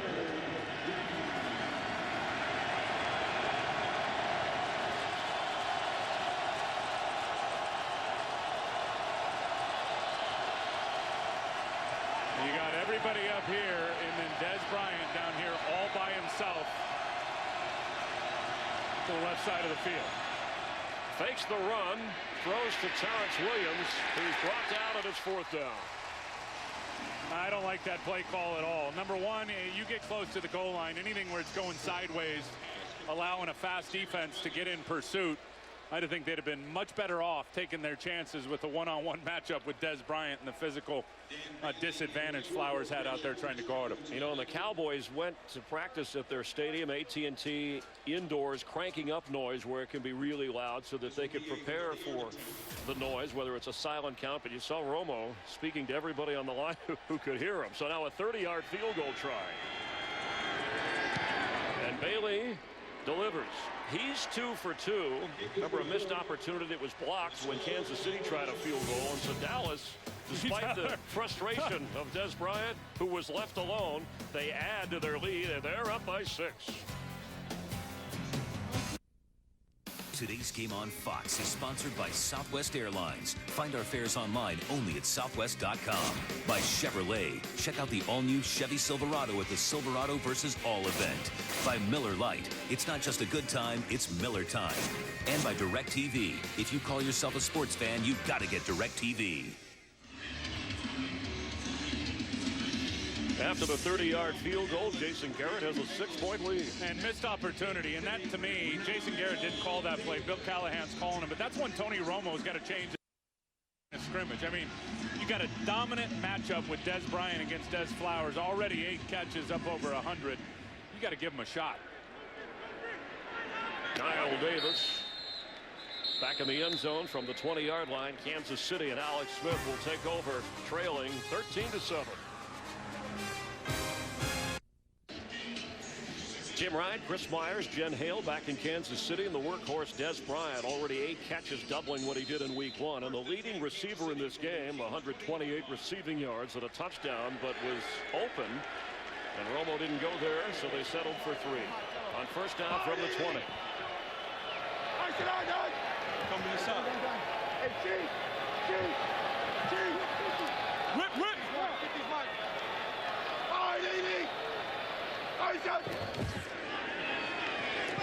Alex Smith to throw for ball. Short of the 30-yard line. It'll bring up second down. Alex Smith is the leading rusher in the game. He has tied a career high with 49 rushing yards. Since he's been unable to run, though, he has been diffused in terms of his impact on this game. I don't think we've seen him yet put the ball up over the top and try to get it behind the defenders of the Dallas Cowboys, not taking any chances. Jamal Charles. Looks like that has first down written all over it. So far in this game for Charles, he's only run the ball 5 times, and he has a couple of catches. The first drive, Kansas City took the opening drive 77 yards for a touchdown. It is a first down. And since then, they only have 90 yards of offense. Sideline throw for Avery. And that's incomplete. I'll tell you what forced the errant throw was George Selvey getting pushed on the right tackle, Eric Fisher, right in the face of Alex Smith, and really closed down his vision point. Here's Selvey here. Watch him get the push on the right tackle, Eric Fisher. And really, Alex can't see where he's throwing or unload the ball with the proper rotation that he wants because of that push right there from that defensive end, George Selvey. Go. Hey. KC. What we got? KC. Loaded. Oh, DD. From the 31-yard line, catch made by Charles, and he's knocked down right away by Barry Church. They are winning the chess match against Alex Smith right now. Pre-snap, Alex Smith is looking at this defense, and he is seeing two deep safeties. And Barry Church and Will Allen are doing a nice job of holding their disguise. See, this is what Alex sees, and then watch as the play comes. You're going to see Church creep and crawl up inside, and he is going to go tackle this for a minimal gain. And Barry Church told you, I'm a roamer. This defense is perfectly suited for me. And that's the whole thing those safeties have to be able to do. It's sleight of hand. They've got to be able to disguise and win that mental matchup against the quarterback and what he sees pre-snap versus post-snap. And he was seeing pre-snap pressure by the Cowboys. We're going to have a timeout by Kansas City. They had to burn too early in the first half. Andy Reid returns to Philly as the Chiefs take on Vic and the Eagles. Let's go. Chiefs, Eagles, Thursday Night Football, live on NFL Network. Today's game is sponsored by Verizon. Never be without football. Get NFL Mobile. Call Star NFL to download it now. Welcome back to Arrowhead Stadium, where we have been monitoring the sound level, and it is topping 106 decibels, practically a rock concert down here. Nobody knows that better than the Cowboys offense. Coach Jason Garrett told me at halftime they have been preparing for this all week. They're keeping the play calling simple right now, and players are double-checking each other to make sure everybody knows the right call. Chris, get ready for them to rely on the run game more heavily if needed. All right, thanks, Jen. Yeah, it's like being at a NASCAR race without earplugs. It's really loud in here. Calming down a bit for the Kansas City offense. When are they going to take a shot deep and at least put this secondary on notice that they're willing to do it? On third down, middle of the field and open. Donnie Avery. That's going downfield at the 37 of the Cowboys. Now this is all Alex Smith. You're going to see Avery come back and hook up. And Alex Smith just is able to extend the play and the deep zone, playing deep, and Avery made a nice break underneath to get the big first down. And they hurry to snap it and get it to Jamal Charles. After a 31-yard pickup, Donnie Avery, one of those 9 new starters and 30 new players that came in with Andy Reid and Alex Smith. And it finally had a breakout year. I remember when he was drafted coming out of Houston, he was the fastest receiver in the draft and came in and had an injury right away. Certainly re-emerged last season and getting an opportunity here. Right now may be a good time. I mean, come on, take a shot deep. Let these safeties know you're willing to attack the perimeter deep down the field. These guys will certainly be less active and creeping up in the box and having a big impact on the run game and the short pass game.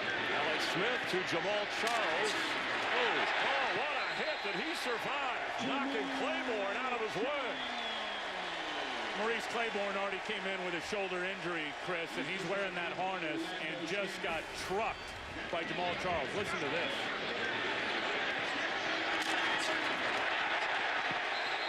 You can hear the clank of the shoulder pads. Oh, my goodness. Left shoulder dislocation last week. It popped out. He came back in against the Giants, but I go right after him right now. Charles here.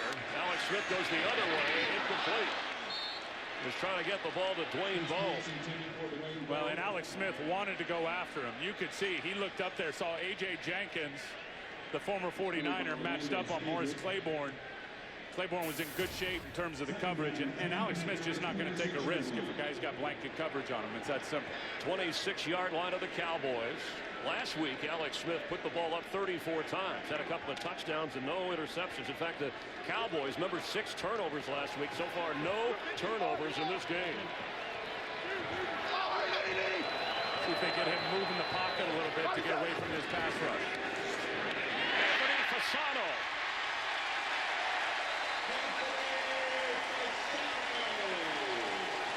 The former Cowboy tight end with a first down catch down to the 12-yard line, a 14-yard pickup. There's the pressure by Durant. Alex Smith sees it right away and unloads it to what they call in this offense the peak routes. I mean, a lot of offenses call them the hot routes. It's the blitz beater, if you will. They call them peak routes in this offense. Little peek right there to Fasano for a big first down. Impressive drive. Kansas City overcoming a 3rd and long after that timeout. And now on first down. Pass to Dwayne Bowe. Touchdown. Kansas City.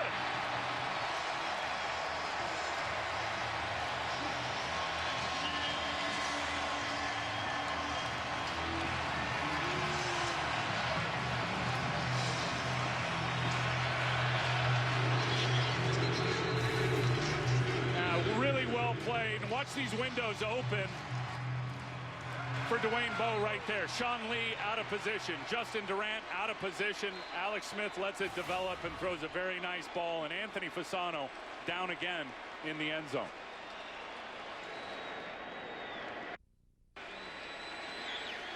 Dwayne Bowe's first touchdown catch of the young season, giving the Chiefs the chance with the extra point here from Suckup to take the lead on the Cowboys. High snap. But they do have a 14-13 advantage. Bowe had a career-low 3 touchdowns last year. And this touchdown executed so well. There's the magnet. Anthony Fasano's going to run an out route. You got Bowe out here who's going to come inside. But watch the shoulder pump of the quarterback Alex Smith and really pulling the defense to Anthony Fasano. Right there, you saw it. Sean Lee out of position, and it just opens up that window for the incoming route of Dwayne Bowe for an easy touchdown. Very good play call, executed even better. Alex Smith with now 4 touchdowns already this season, 2 in this game. And that drive, as Dwayne Bowe leads the fan chant here at Arrowhead, covering 80 yards in 4 minutes to give Kansas City the lead in its home opener. And Anthony Fasano, who was down in the end zone, did get up, Chris, and run off the field under his own power. His biggest role that time was decoy Leroy. You go out, they're going with you. Quarterback throws a pump fake, and Dwayne Bowe makes him pay for it. Well, the big play was the 3rd down downfield throw to Donnie Avery after the timeout, and then the touchdown toss. So here is the kick. See if Dwayne Harris has a chance to run this one back, and he does.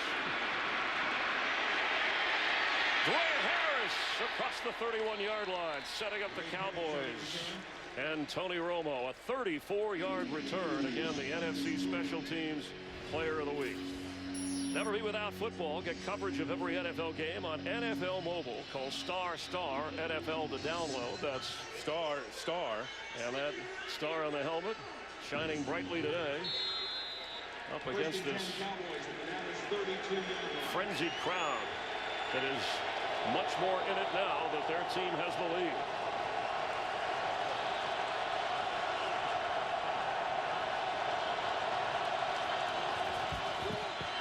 Pass is caught by Miles Austin across the 40-yard line.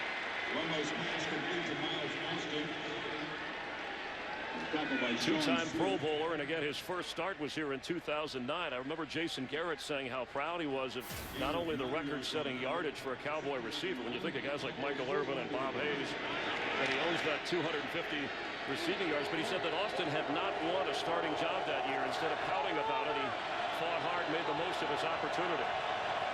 Now it's 2nd and 1. DeMarco Murray tries for the first down. DeMarco Murray, the ball carrier.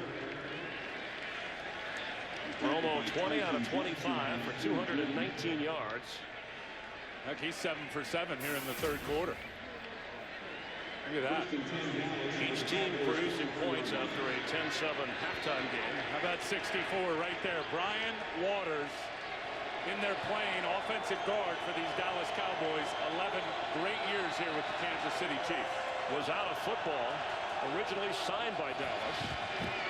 Romo, after the fake, goes to the tight end, James Hanna, who has room but is brought down by Flowers, or he would have been into Chief territory. Tackled by Brandon Flowers. Watch big Brian Waters gets in the game. They're going to run a little screen. Watch him try to get down here, lead the way, and chop down one of the old Kansas City Chiefs. Well, you're not going to see it there on the replay. That was well played there by the Kansas City Chiefs. But Waters getting down there and trying to chop down those defensive backs. Marcus Cooper has come in for Sean Smith at corner. He's lined up against the rookie Terrence Williams. Lance Dunbar is the back. Let's see if Romo tries to take advantage. Underneath to Dunbar, who falls for the first down. The ball is out, and the Chiefs are on it. Eric Berry.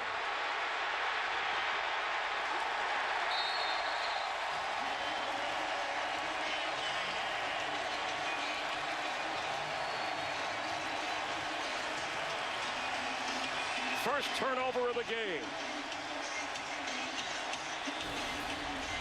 It looked like Hakeem Jordan right there with his left hand knocked it out. The question is, was any part of that right leg down by Dunbar before that ball comes out? That is really close. They review all change of possession, all turnovers. Oh, this one is tight. You watch that right knee as it touches the ground. Had that ball started to come loose, this one's got to be reviewed without question, and it will be upstairs. Carl Madsen, the replay official. Jason Garrett hoping it's called down.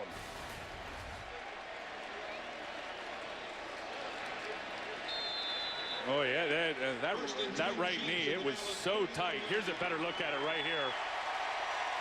It looked like it started to come out just as that knee was touching down. Kansas City football, fumble and run back for Eric Berry. First down, handoff Charles. He may lose a yard. George Selvian on the play. Selvian, amazing story, as you talked about performing in this defense. A former Ram, a Panther, a Jacksonville Jag, was out of a job. He's been with 4 different teams over the first 4 years, but has come up big in this defense. Guys like that love to get with coaches like Rod Marinelli because they just enhance their game. That stunt, that's the old classic stunt Tampa used to run with Monty Kiffin, executed perfectly here with the Cowboys by Selby.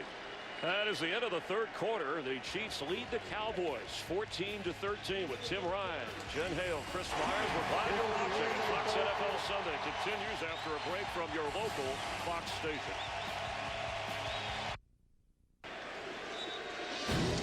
Kansas City Chief defense with a takeaway from the Cowboys as we open the fourth quarter. A couple of touchdown passes for Alex Smith. A touchdown toss for Tony Romo.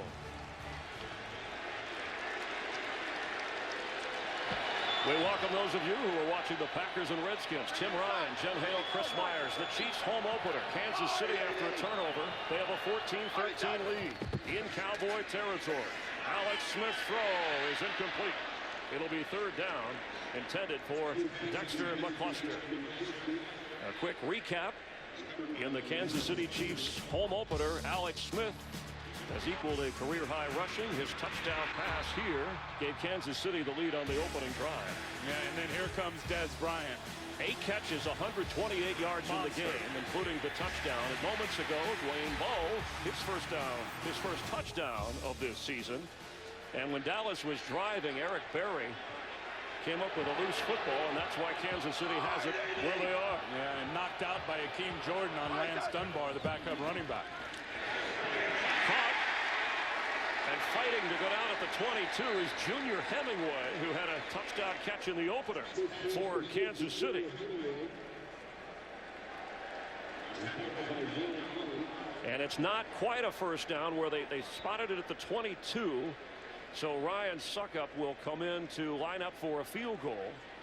Hemingway just got lit up on this hit here as he's going down being tackled. You see shoulder to the helmet right there. Not a defenseless player as Will Allen took a shot on him because he was certainly well into his football move after the catch. Suckup will try from 40. He had a kick blocked at the end of the first half, a 57-yard try. High snap. But he gets this one away and nails it. Andy Reid, who has more wins against the Cowboys than any other coach, has a 4-point lead here at Arrowhead.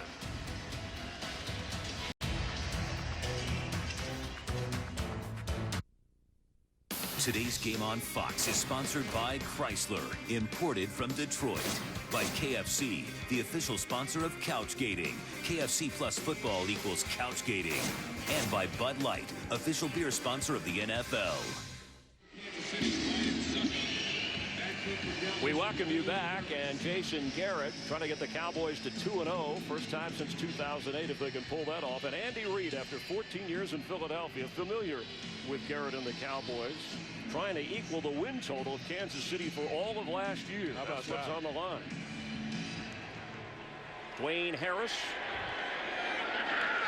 will down it. Tony Romo and the Cowboy offense taking over at the 20-yard line for Andy Reid, the home opener here in a new surrounding.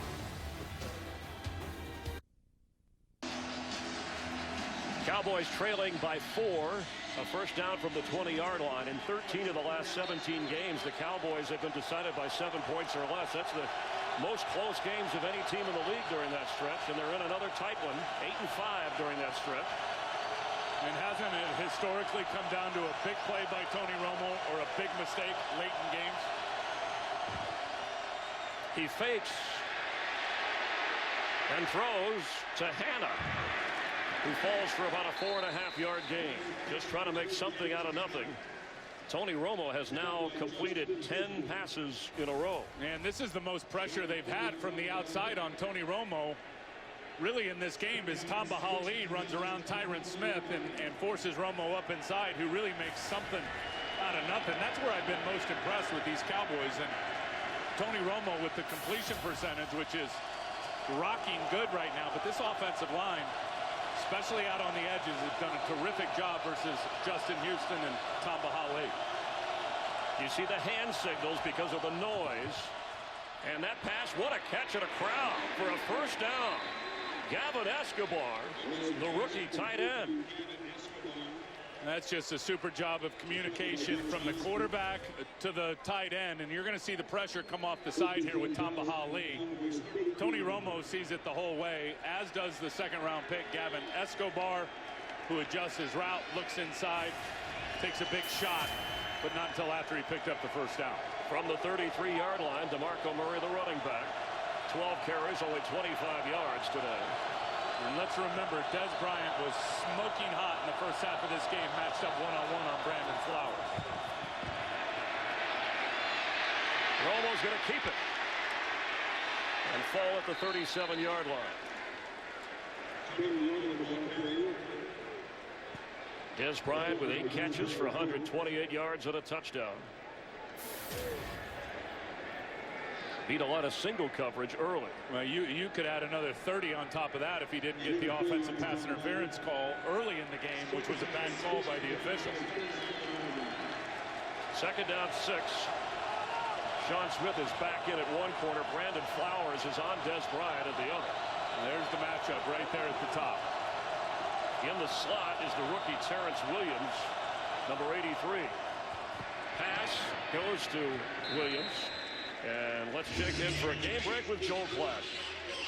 All right, thanks, Chris. And to Green Bay, where the Packers are all over the Redskins. Eddie Lacy out with a concussion early in this game. James Starks, 32-yard touchdown run. 38-7, Chris. Pack up.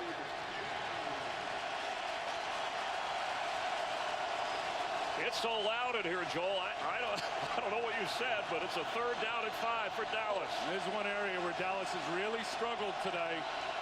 3 of 8 on third down. Blitz coming. Fumbled. It is a fumble. That's the ruling on the field.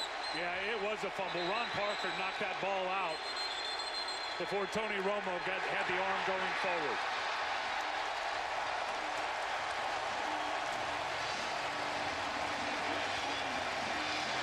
It's a sack fumble. Ron Parker caused it, recovered it. And watch the pressure come from up here. Tony Romo's clock in his head's got to go off. He's got to realize that that pressure coming from the top, especially with those fast guys, you held the ball too long, and Ron Parker just ripped it out. That'll be a sack and a forced fumble. And a fumble recovery, it looked like, for Ron Parker in the trifecta. That is a huge play. We just mentioned close games, and the Cowboys involved in more than any other at a 7-point difference. And you talked about either Romo making the big play or making the big mistake. And look, give him a lot of credit. He's been protected well by his offensive line today. And they are reviewing it upstairs. Of course, it called turnover. But Tony Romo has been at it long enough that clock in his head, that internal clock, when you get to about 3 seconds and they're sending those fast guys on pressure, you got to unload the football. It is confirmed that Kansas City has recovered the football. 2 turnovers in the second half, 2 fumbles by Dallas. That's why they don't have the lead anymore. And Kansas City with a chance to tack on to their 4-point lead from the 35-yard line of Dallas.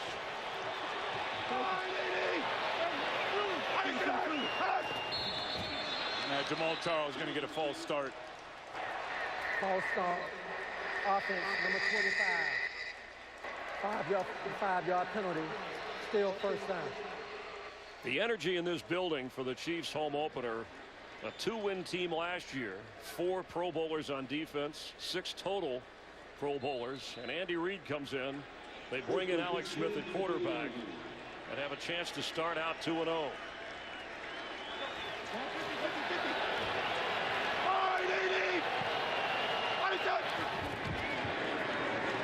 Charles is brought down. What a play by Hatcher. He'll lose yardage. The front 4 of Dallas, which has had Anthony Spencer playing today. George Selvey active. And there's Hatcher here. And just watch him as he locks out on the left guard and then just disengages. I mean, that's back to his old 2-gapping days where you play right down the middle in that 3-4 defense that they ran under Parcells and Rob Ryan. And now in a 4-man front, a 2-gap technique right there, and his experience in it paid off. That's a big tackle for loss. 2nd and 17. Smith has run for more yards today than any other game in his NFL career and has a first down for the Chiefs. And Anthony Spencer. I'm sorry, it's 3rd down. He got close to the first down marker. It's 3rd down. Anthony Spencer has absolutely got to keep contained. You know, Alex Smith, especially early in this game, killed you with his legs and extending plays. And Anthony Spencer, who's been a part-time player here today with the Cowboys, decided he wanted to take a peek inside. And as soon as he did, Alex Smith beat him out the side door for the contain buster and getting big positive yards. Spencer's first game back this year after the surgery. 57 yards rushing for Alex Smith. He leads everybody.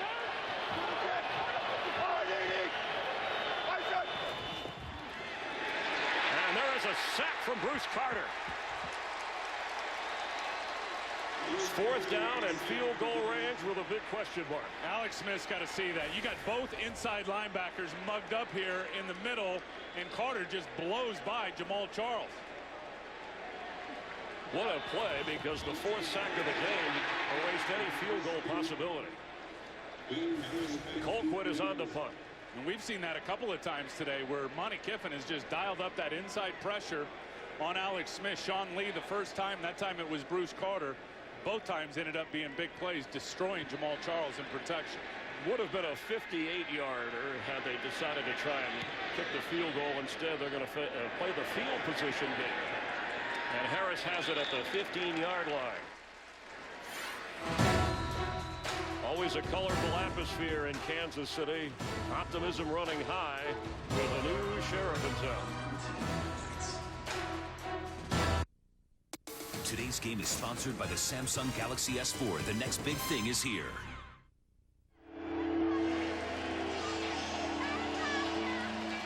And the Kansas City Chiefs sideline fired up, hoping to protect the quarterback just a little bit more. They had a chance in position for a field goal, but the sack knocked them out. Yeah, and that's Brandon Albert, the left tackle, who was injured early in this game, getting his troops fired up. Big missed opportunity, as you said there, with the 3 and out.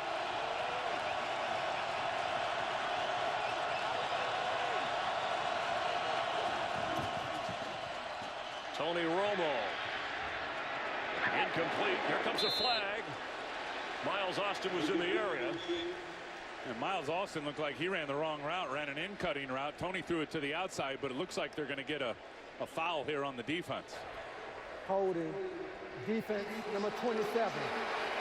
5-yard penalty, automatic first down. So it's on Sean Smith. It'll move the Cowboys up and give them a first down. Romo has completed 12 passes in a row. Yeah, and there's the hold right there as Miles Austin was trying to put the brakes on and come back. Sean Smith just wrapped him up on the upper body and restricted him. That's a good call. That 12 in a row for Romo equals his high for consecutive pass completions. The next one would set a personal mark from the Dallas 21-yard line. Right now, he's more interested in getting some points. Clearly, Kansas City's worried about Des Bryant beating him deep. They got to run Des Bryant on some of those shallow crossing routes and let Tony Romo find him. Blitz coming. Knocked away.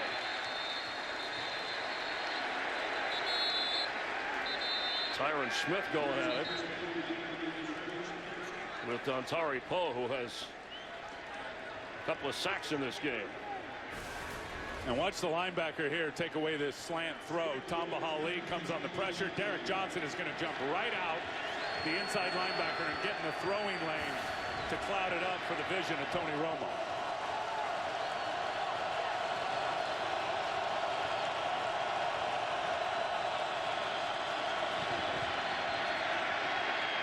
For Des Bryant, he's in and out of his hands.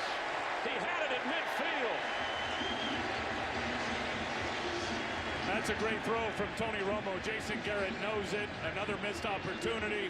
Little stutter and go route for Des Bryant. He slowed down right before that and then turned the juice back on. Ran away from Flowers. The ball hit him right in the hands. And he just flat out drops it. Can't blame Romo for that one. After a field goal to start the second half, the last two drives of the Cowboys ended with turnovers. Now it's 3rd and 10. 6 defensive backs in for Kansas City. What'd you say, Chris? I can't hear you. I wonder if Romo can. Sideline throw incomplete.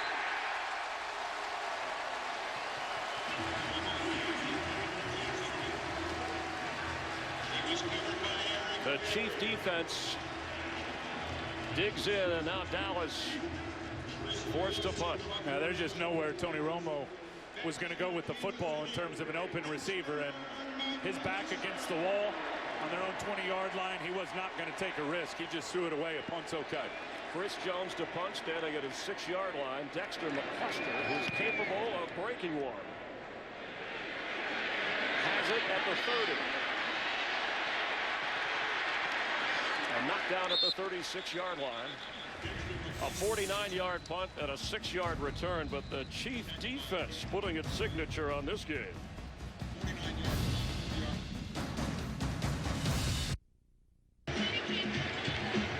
Andy Reid, those years in Philadelphia, when his team wins the turnover battle, look at how lopsided things are in the victory column. For the first-year head coach in Kansas City after 14 with the Eagles. Well, a good coach knows how to play with the lead. Hopefully they can get their run game cranked up here with Jamal Charles. 2 fumble recoveries in the second half of Kansas City. Now they have it at the 36-yard line. And you know you got to trust a guy like Alex Smith. Ball security is what he does best. Blitz coming. He unloads. Jamal Charles gets across the 40. And let's check in for a game break with Kurt Menefee. All right, well, the Eagles offense slowed down a little bit this week, but this is still pretty. Michael Vick hooking up with Deshaun Jackson, 61 yards on the touchdown, tying it at 20. The Chargers have added a field goal. They lead it by 3 in the 4th. Chris and Tim? Thanks, Kurt. Obviously, Chief fans interested in what the Chargers do. The Broncos play later against the Giants. The Raiders play later against Jacksonville. Incomplete off the hands of McCluster. Scandrick was all over that. That's a blessing that was incomplete, because Scandrick would have tackled Jamal Charles for a loss. The best thing about that is Charles would have, if he would have caught it, would have picked up no yards, Chris, but this thing would have kept running right here in terms of the clock. You see the bubble below KC, the Chiefs with 2 timeouts remaining. Dallas, all 3 of theirs. Just over 8 minutes to play in the 4th quarter. 20 out of 35 so far for Alex Smith in the passing department. And he's run for more yards than any other player in this game, 57. There's his matchup, Fasano, right there, the tight end. On 3rd down, he goes the other way. And slipping the tackle is Charles. Sean Lee came out with the football. They call him down. Let's see where the spot is. That's a big first down if he got it. Well, it's going to be close. Boy, but Bruce Carter's got to break down. I mean, Bruce Carter came flying out of nowhere. We're going to get a measurement here with Jerome Boger. What do you mean by break down? Well, you got to break down and make the tackle. Look at 54 just run right by Jamal Charles, who just, you know, bends down a little dipsy-do and undercuts Bruce Carter. Bruce Carter comes up with a wide base and breaks down. He makes that tackle long before the first down mark. A big third down extra effort from Charles from Port Arthur, Texas. That's where Jimmy Johnson of Fox is from. Also Janis Joplin. I'm sure they're watching down in Port Arthur, Texas. Jamal Charles grew up a huge Cowboy fan too, by the way. Well, he said he was more an Emmitt Smith fan. The Cowboys were the rival name of a team he played against. There's the fourth down distance. So despite Jamal Charles' effort, Andy, who has been known for a trick play now and then. And they're having a discussion here on the sideline. Yeah, now they have already used one timeout here. So you don't want to burn one. Looks like they're gonna go for it. At least line up that way. Well, this is risky. Maybe they'll try to draw the Dallas defense off sides with a long count. If you're Alex Smith, that's an old classic trick that Andy Reid has pulled out a few times. Boy, I can't imagine on your side of the field in a 4-point game at home you not getting it, and the Dallas Cowboys, 45 yards away from taking the lead if they can score a touchdown. Sounds like you would punt it. Each team with 3 penalties so far in this game. So right below the 46 of Kansas City. Inches for the first down. From the shotgun. Now under center.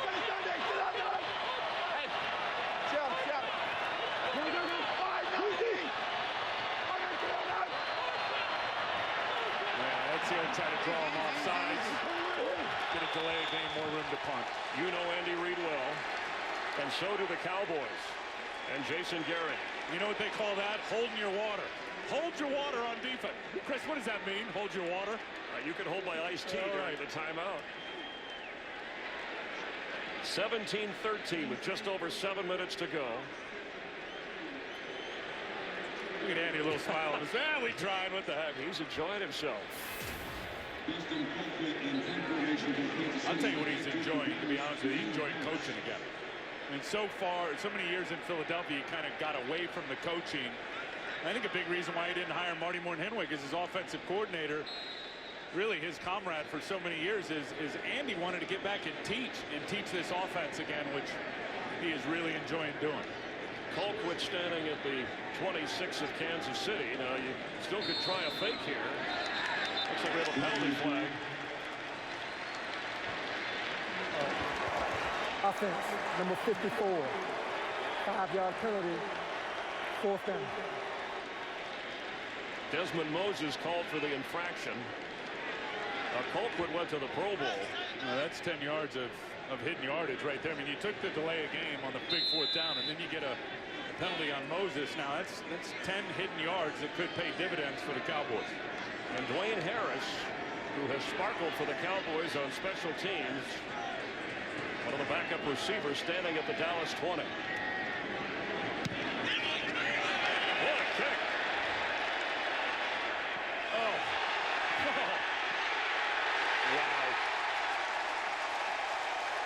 Wow. There's a flag down. Nobody drops it inside the 20 better than Dustin Colquitt in the history of this league. But from that distance, it's even more amazing.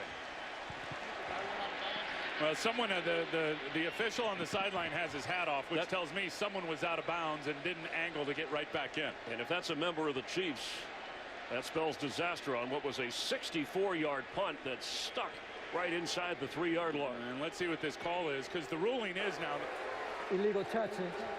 Kicking team, number 31. The kicking player went out of bounds, came back inbounds, and was the first to touch the ball in the field of play.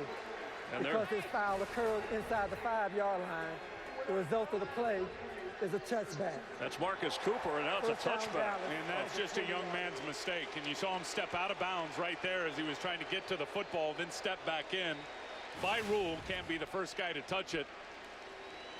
And that's just being young. I mean, undrafted free agent and picked up off the waiver wire from San Francisco. That's a difference of 17 yards. Sets the Cowboys up on their own 20-yard line. Welcome to the booth here at Arrowhead. Tim Ryan, Chris Myers, Jen Hale down on the field. You've talked about Tony Romo's ownership of this offense this year with the play calling adjustment. A terrific spot for him to rally his team trailing by 4 on the road. Absolutely, and we said it earlier. Is it a mistake or a big play by Tony Romo for his football team? I got a feeling he's going to snap off a big play. He's played well today.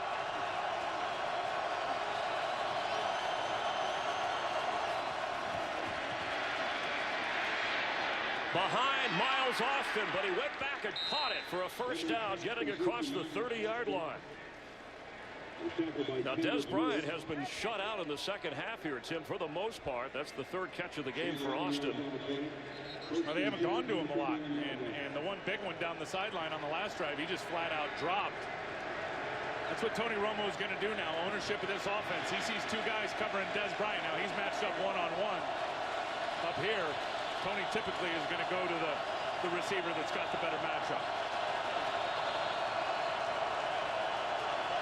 But I throttle this one right to 88 at the top if I'm Tony. That's where he's going. And with the catch is made for another first down, falling at the 44-yard line is Des Bryant. I mean, you just can't win if you're Brandon Flowers. You play the upfield shoulder, and they're going to throw the backdoor throw on you. Watch Des Bryant. Flowers playing upfield. There comes the back shoulder throw. That's easy pitch and catch. Now you want to play from a trail position, and I can guarantee you Des Bryant's got the speed to run away from you, and Tony Romo will put it up over the top. 13-yard gain. First and 10 Cowboys. They're trailing by 4.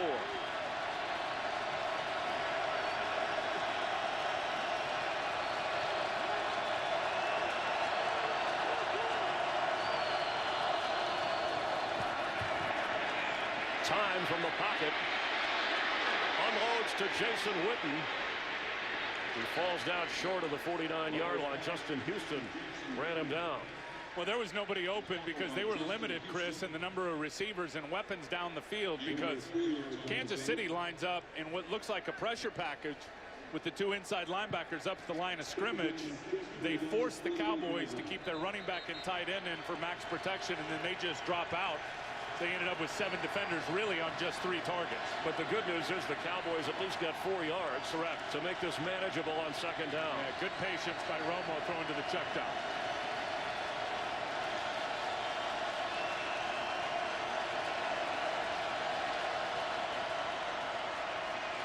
On second and 6, DeMarco Murray has a first down. He's inside the 40 and goes out of bounds near the Kansas City 35-yard line. And the Chiefs weren't even ready. I mean, there was defensive linemen still standing up. Get no pressure on Tony Romo. Surveys the field, throws the check down to the running back. A lot of space around him. DeMarco Murray's going to pick up a lot of yards if you don't have people up in his face as he catches the ball. A 17-yard gain. He's the second leading receiver behind Des Bryant for the Cowboys. 4 catches for DeMarco Murray, who's only run it 12 times today. All right, now they've got Miles Austin's got a nice matchup out of the slot. Here comes a flag. Cowboys. False start. Offense, number 17. 5-yard penalty. Still first down.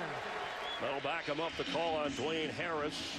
So now first and 15 from the 40. And coming up after the game, it's the State Farm postgame show live from Los Angeles. Kurt, Terry, Howie, Michael, Jimmy, all the highlights, scores, the big plays, and the personality that only they can bring you. Redskins are getting blasted. Cowboy fans like that. The Eagles have gone in front of San Diego in the NFC East.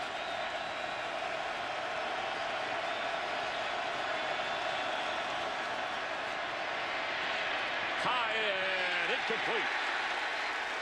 Des Bryant was getting ridden hard over there by Quentin Dempsey. That's just not a good throw by Tony Romo. I told you got to get Des Bryant going on some of these crossing routes. And Tony really didn't have a lot of pressure on him. I mean, he stepped up and just threw an errant ball high and behind Des Bryant.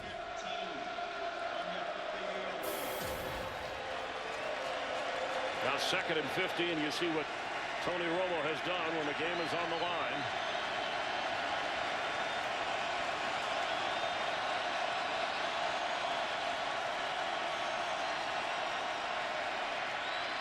Four-man rush. Intercepted. Picked off by Eric Berry. There's a flag down inside the 30. And it's going to come back, it looks like. Holding. Defense, number 29. 5-yard penalty. Automatic first down. The call is on Berry. Yeah, who was on Jason Witten, who was the target from Tony Romo. And there's Witten there, and he's just going to run and just hook up this deep hook route. Let's see what Eric Berry does. 29 playing inside leverage. Oh, Witten beat him back across his face. I didn't see a hold. Maybe some illegal contact. Ooh, first down. 4 new downs for Dallas at the 35 of Kansas City.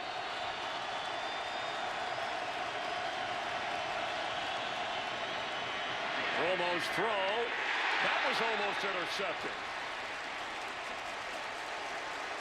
That's Abdullah, who's actually played well here for the Kansas City Chiefs. Tony Romo late on that throw. You throw those out routes now, you better put them out in front of your receivers with those big safeties playing from a trail position. Lucky that one when picked off. And I'm telling you, Bob Sutton has decided, just watching these last few plays, the defensive coordinator for Kansas City, they are putting 2 guys on Des Bryant, the corner and then a safety over the top for deep help. Dallas has, there it is right there. They've ditched the running game on 2nd and 10. Miles Austin incomplete.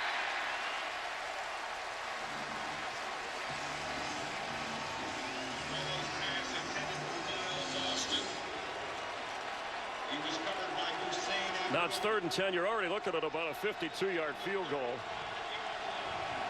It's interesting how they're really pushing the tempo with plenty of time here on the clock. I mean, you almost want to take your time and get the best play call in for the situation. This is all on Tony Romo right here.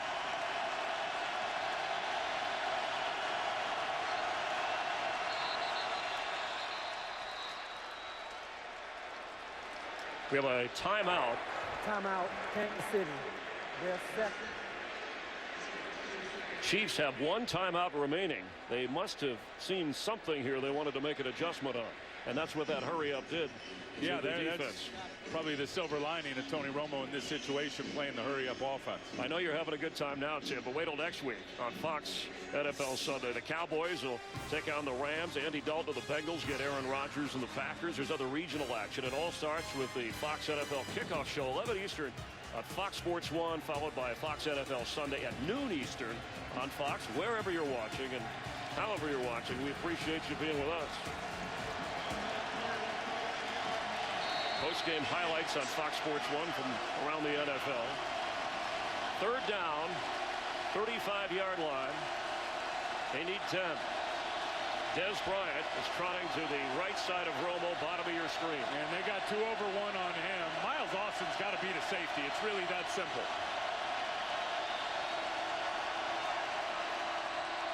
Pressure picked up. The pass incomplete for Witten.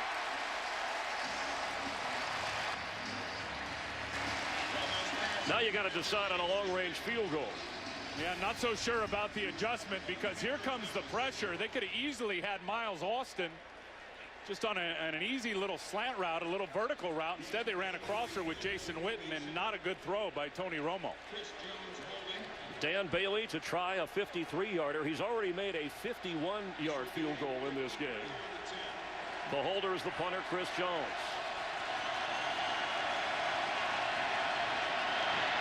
The kick. And he got it. The Cowboys tighten things up here at Arrowhead. It's a 1-point game with under 4 minutes to play and a career long from Dan Bailey of 53 yards. And if you're Andy Reid, now you're thinking about what you need to do to keep the football for the next 3 minutes and 50 seconds in this game. And it's real obvious. It's about a running game with Jamal Charles, which has not been an easy row to hoe for him today. And then Alex Smith with a controlled underneath passing game. Well, it could also be about Alex Smith running the football because Absolutely. he is the leading rusher in this game. And you said we would see the read option from him. He's very protective of the football. You know, that's a great call, Chris, in terms of we haven't seen it since the first half. We might see the traditional read option, a play in which the Kansas City Chiefs started this game with. Opening drive, Kansas City went 77 yards, got a touchdown. Dallas came back, took the lead. Des Bryant with a touchdown catch. Field goal since for Dallas. Dwayne Bowe has a touchdown catch from Alex Smith. Chiefs with a 17-16 advantage. They only have 1 timeout remaining now, which might come into play if Dallas gets the ball and the lead back. Here's Bailey. Niall Davis. He fumbles the football. And got it back. Oh. Close to a catastrophic error for a guy who's had ball security issues in college and coming into the NFL. Holy cow. I mean, this one just bounces right off of his chest plate. Nobody in front of him knew the ball was on the ground. You see all the blockers, Sherman, all those guys up in front of him. And he was fortunate to get that back before Harris was able to get the football of the Cowboys. It took an arrowhead bounce for the rookie from Arkansas, the backup to Jamal Charles. But field position now for Kansas City at their own 16-yard line. The Monty Kiffin Dallas defense you've been bragging about all day, Tim, is hoping to come up with a big play here. No takeaways for the Cowboys today. And they are stacking the line. There's that read option. Charles Keith stops short of the 19-yard line. He was tackled by George Selvey. Cowboys are going to use a timeout here.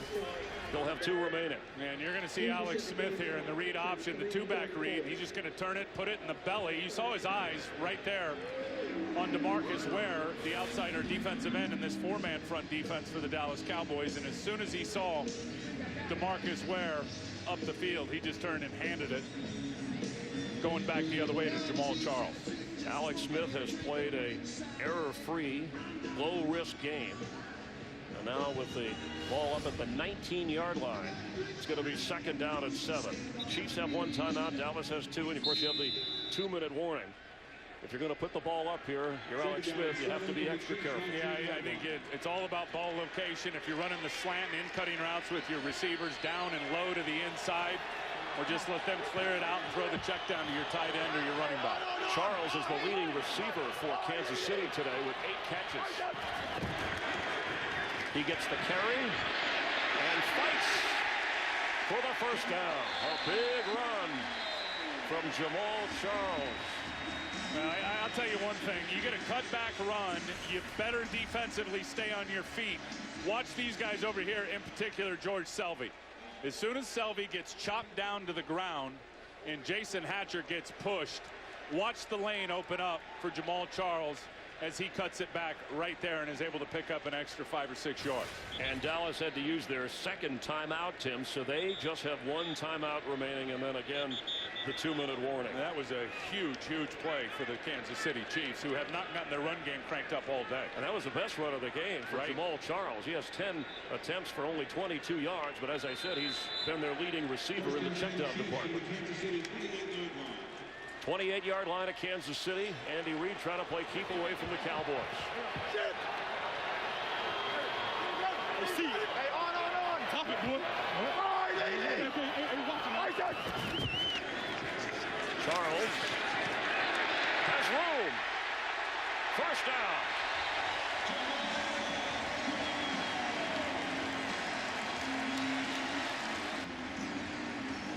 Boy, Anthony Fasano may have gotten away with a hold here on DeMarcus Ware. There's the key block, and let's see if he restricts DeMarcus Ware from getting to the outside. Yeah, he did. You see that right hand wrapped around the shoulder pad of DeMarcus Ware, who could never get outside to stop Jamal Charles. If you're Jamal Charles, Chris, you got to go down and stay in bounds. Keep chewing that clock. His 2 best runs of the day have come on the last 2 plays. That was a 16-yard run, so they're up at the 44-yard line. And it's Charles. There's a flag down as he gets to midfield and into Cowboy territory. The Cowboys trying to stop Kansas City's offense, but the Chiefs have at least flipped the field position. And Jeff Allen and Anthony Sherman just trucked. Illegal shift, offense, number 82. 5-yard penalty, replay, first down. The call against Dwayne Bowe. That stops the clock on the penalty, obviously, and backs him up inside the 39-yard line.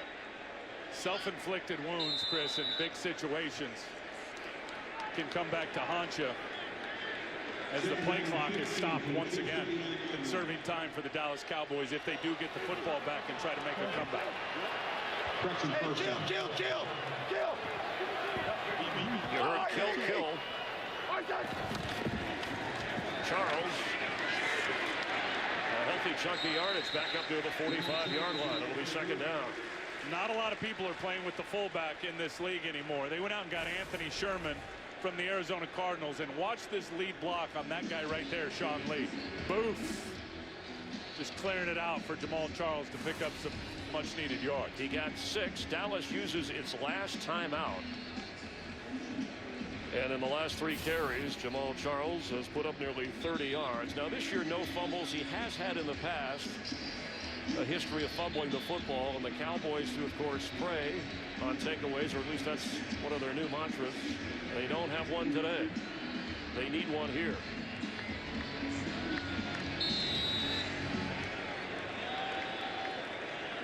Tony Romo hoping for another chance. 9 from the 45-yard line.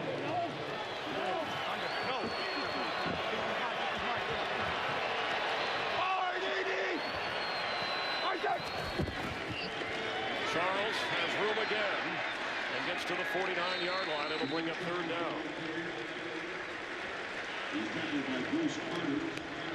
Boy, I am surprised, and we've seen Kansas City here with a couple of issues trying to keep that clock running. Jamal Charles running out of bounds, the penalty on the illegal shift by Dwayne Bowe on a running play. And they haven't really maximized using the play clock. I mean, that play clock, you take it all of it up. I mean, chew as much as you can up on that play clock if that clock's running, the game clock. There's a lot hinging on 3rd and 5. You see the play clock here, they should be running that thing all the way down to 2 or 3 seconds.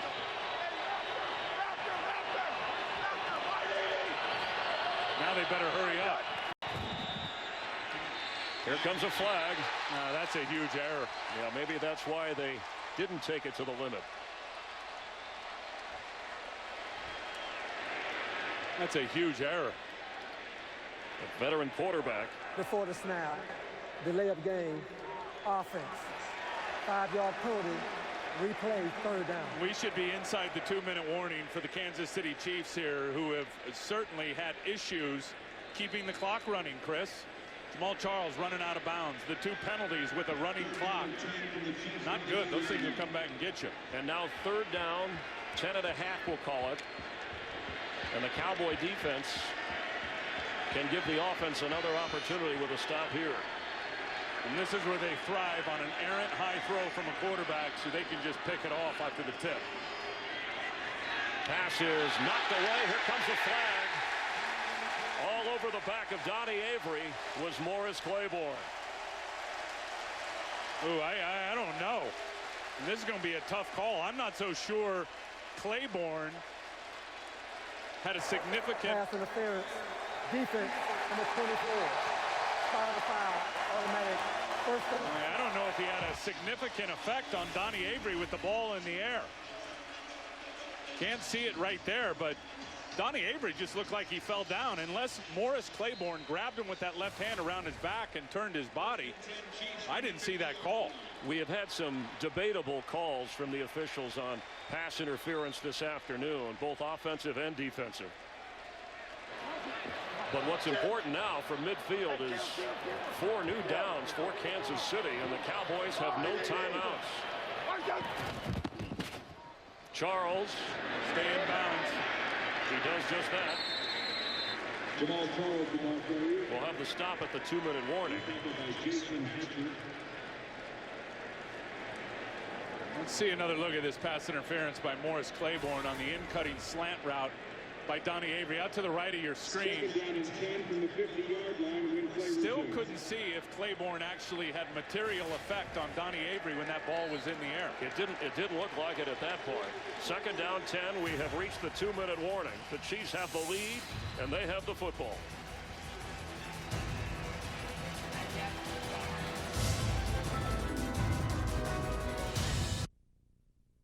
Today's game on Fox is sponsored by State Farm. It pays to double check. Talk to your agent today. I think I have the window seat. You better double check that, my friend. Don't think we don't know who you are. Yeah, I'm Aaron Rodgers. No, that's not it. You're that State Farm discount double check guy. Discount double check. Thanks to the hundreds you saved us, we could upgrade the grill class. Grill class? Your tongs are in your seat back. Save with the discount double check today. Get to a better state. State Farm. The pass interference, bottom of your screen, Morris Claiborne. Remember, 5-yard chug zone, you can get your hands on him, but is that ball, once that ball is in the air, was there contact from Morris Claiborne? It did look like his left arm was up on the shoulder of Avery, which affected him. Good call. On second down, Charles carries. Let's do the math. The Cowboys without a timeout. You figure you run off 30 seconds each play. Even without a first down, Dallas would get it with maybe 20 seconds, 15 remaining, depending upon what is chewed up here. But a first down by Kansas City seals the deal.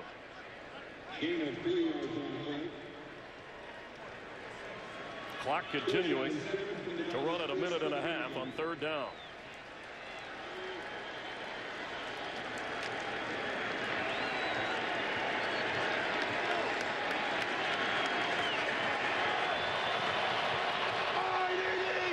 Play clock down to 2. They get it off in time. Charles is stopped short.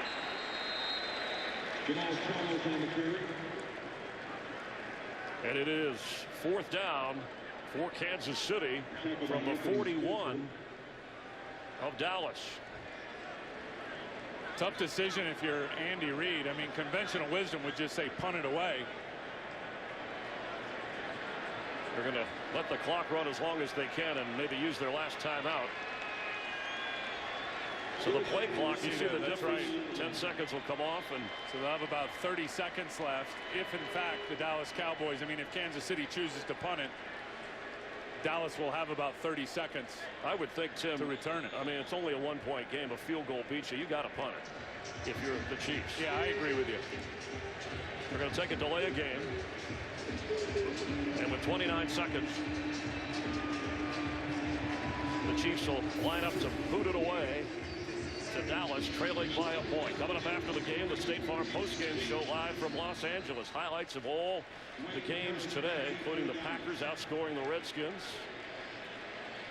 Chargers and Eagles locked up in a wild one. Colquitt standing inside the Kansas City 40. Dwayne Harris back at the 10. You die for a block punt right now for the Dallas Cowboys. Colquitt gets it away. Fakes the catch, and he sticks it inside the 5-yard line.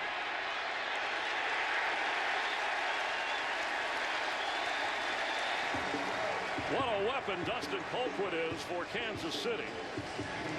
And why in the heck was any Cowboy going near that ball after it dropped? A 42-yard punt that was well placed. Yeah, I don't know what Dwayne Harris is doing with about 7 red jerseys around the football. He goes in there and tries to pick it up late on the 1-yard line. We mentioned close games. The last 17, no NFL team has been involved in more close games, 7 points or less, than the Cowboys. And here they are again.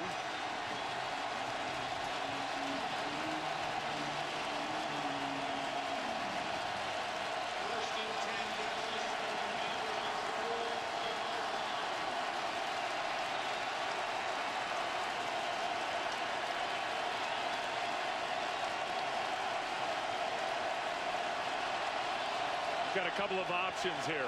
Number one, Tony Romo's going to have to extend the play with his legs, but you can throw a deep one towards the sideline, get yourself in better position to throw the Hail Mary, or just run the whole hook and ladder play. DeMarco Murray has it and gets knocked down near a first down, but the clock is running. I don't know about that play call. If they don't spike it, this game is over. This game's over. Kansas City is 2-0. Equaling the win total for all of last year. And Jason Garrett, for the second straight year, after the Cowboys open with a big win, they lose on the road to fall to 1-1. Time ran out on Romo and the Cowboys. Andy Reid and Alex Smith play it close to the vest and come away with a 17-16 victory. Yeah, for that 2-0 start, no turnovers once again, 2 weeks in a row for Alex Smith and the Kansas City offense. Couple of touchdown passes for Alex Smith. And when they needed to chew up the clock in the fourth quarter and change the field position situation, they did just that. For Jen Hale, Tim Ryan, I'm Chris Myers, our entire crew. Let's head to Tom Brenneman and check in on the Vikings and Bears in Chicago. On his first reception as a Chicago Bear in the win over the Bengals last week. 7 catches, 76 yards, 2 touchdowns today, and now a big call. The Vikings player came loose from the ball. It was then taken away by Chicago. The ruling on the field stands as called. Bears ball.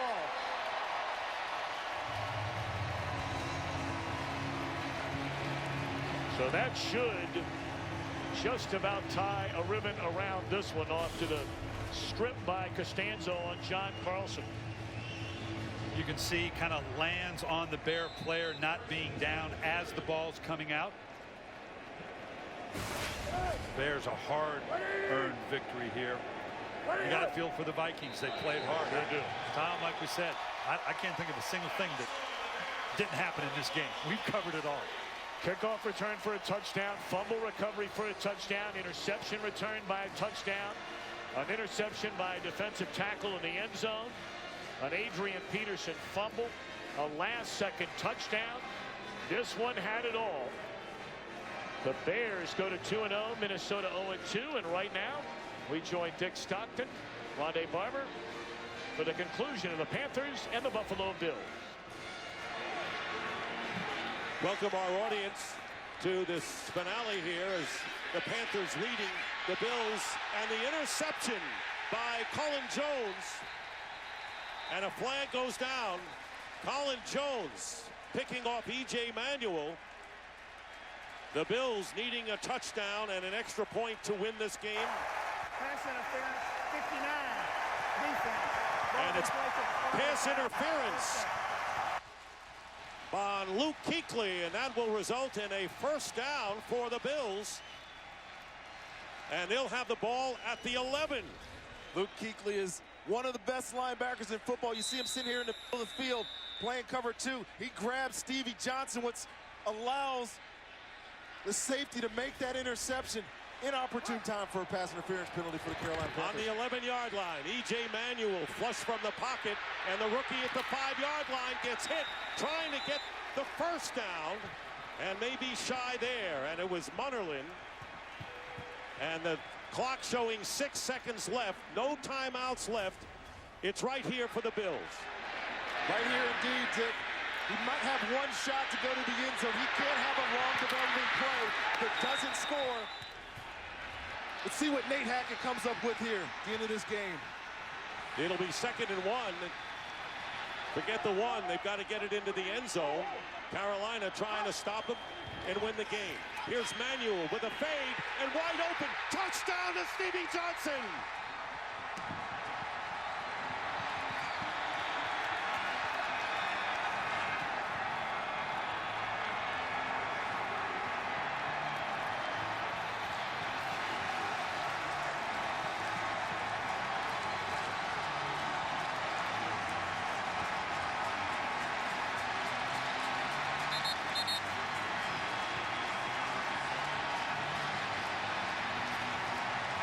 Welcome our audience. And the Buffalo Bills just scored a touchdown with 2 seconds left. Wide open was Stevie Johnson in the end zone. Confusion in the secondary, and Dan Carpenter trying to give the Bills the lead in the game, and the kick is good. The extra point is good. And the Bills lead it 24-23, going wild here in Buffalo. Bedlam here in this stadium. They couldn't be more excited. They were walking out. They walked in to watch their rookie quarterback drive all the way down the field. Look at this, 2 receivers up top. Man-to-man coverage, you see DJ Moore has inside stops on his guys. I think there was a miscommunication, and Stevie Johnson is wide open for the game-winning touchdown, or what could be the game-winning touchdown. 2 seconds left for this kick. Well, Rondé Barber, you have been in a lot of these games in your great career with the Tampa Bay Buccaneers. And now there is E.J. Manuel's dad, who he said kept the clutter out, kept him humble. He calls him Big Dog, and Big Dog, with no timeouts left, goes 80 yards to give the Bills the lead. So much excitement in this stadium right now. These Buffalo Bills fans could not be more happy with Doug Marrone and his choice in quarterback. E.J. Manuel leads a last-second 2-minute drive. Dick, I told you before that drive that Carolina has had a problem finishing games. They gave up on going for a touchdown on that last drive, accepted the field goal opportunity, left 1 minute and 35 seconds on the clock for the Bills to drive down. They did, scored a touchdown, and they're on the verge of losing yet another game by less than one possession. And it would be their 10th loss after having the lead in the fourth quarter, unless they can pull out a miracle, really, with 1 second remaining. And the big penalty by Luke Kuechly set up a winning situation for the Bills.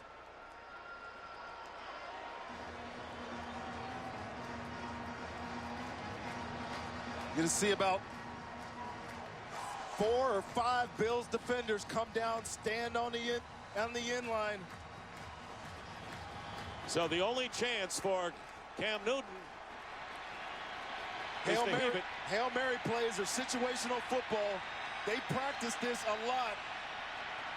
They can't commit a foul, though, the Bills. Otherwise, they get another play to Carolina, and that will do it. And they go wild here in Buffalo. The Bills have won it 24-23. Kiko Alonso with the sack, and Doug Marrone has won his first game as head coach in the NFL. 24-23, the Bills score with 2 seconds left to win the game. And we'll wrap up things from Buffalo after these messages and a word from your local Fox station. Fox station. What about Tony Romo and those bruised ribs? I gave you that segue for a reason. Taking the show on the road to Alex Smith in Kansas City. Andy Reid in their home opener. How about Smith? Ran for a career-high 57 yards. He's an athlete. That's really what he did in college. Yep, really hurt the Cowboys with his legs today. And here with his arm, because 4 plays later, hitting Jamal Charles for 2 yards in the score. Capping a 13-play, 77-yard drive, and they got a 7-zip lead. And Andy Reid's like, he's like, I got some talent here. They got me a quarterback.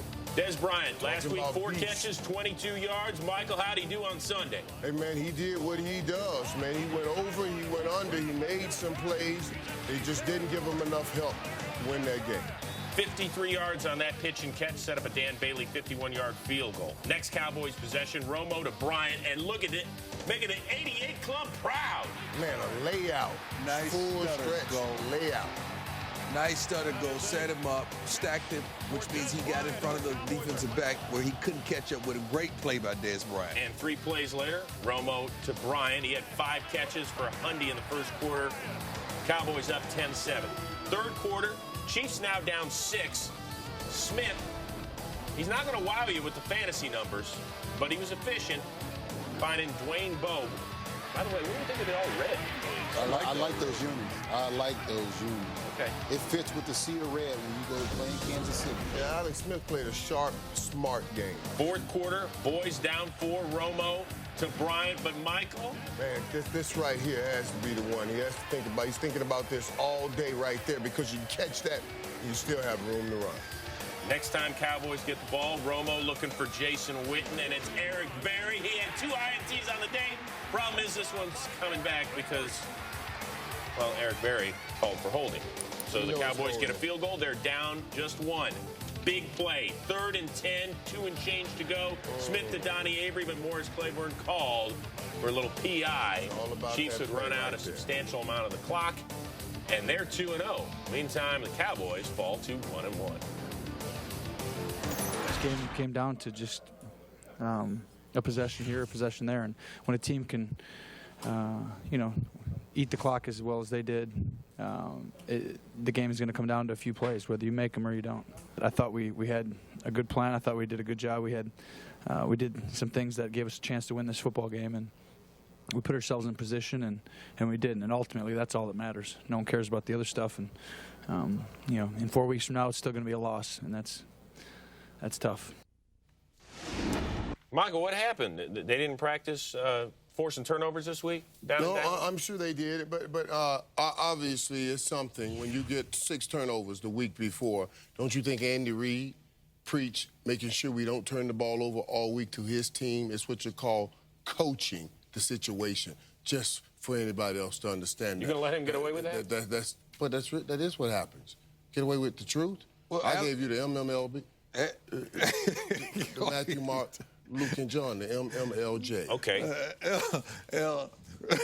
Alex Smith didn't turn the ball over. This was a huge difference in the game. And guess what, man?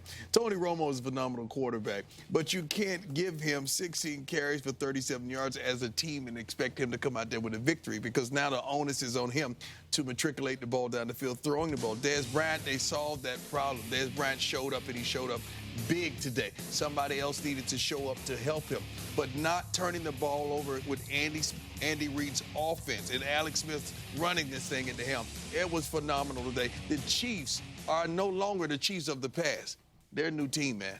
Dallas has to find out, and it's a fine line between you target Dez 13 times and the rest of your receivers kind of disappear, compared to last week when you got other people involved and Dez kind of disappeared. They have to find a chemistry that's going to work about when do we get Dez involved and when do we get Miles and Jason Witten involved, because it's just not meshing.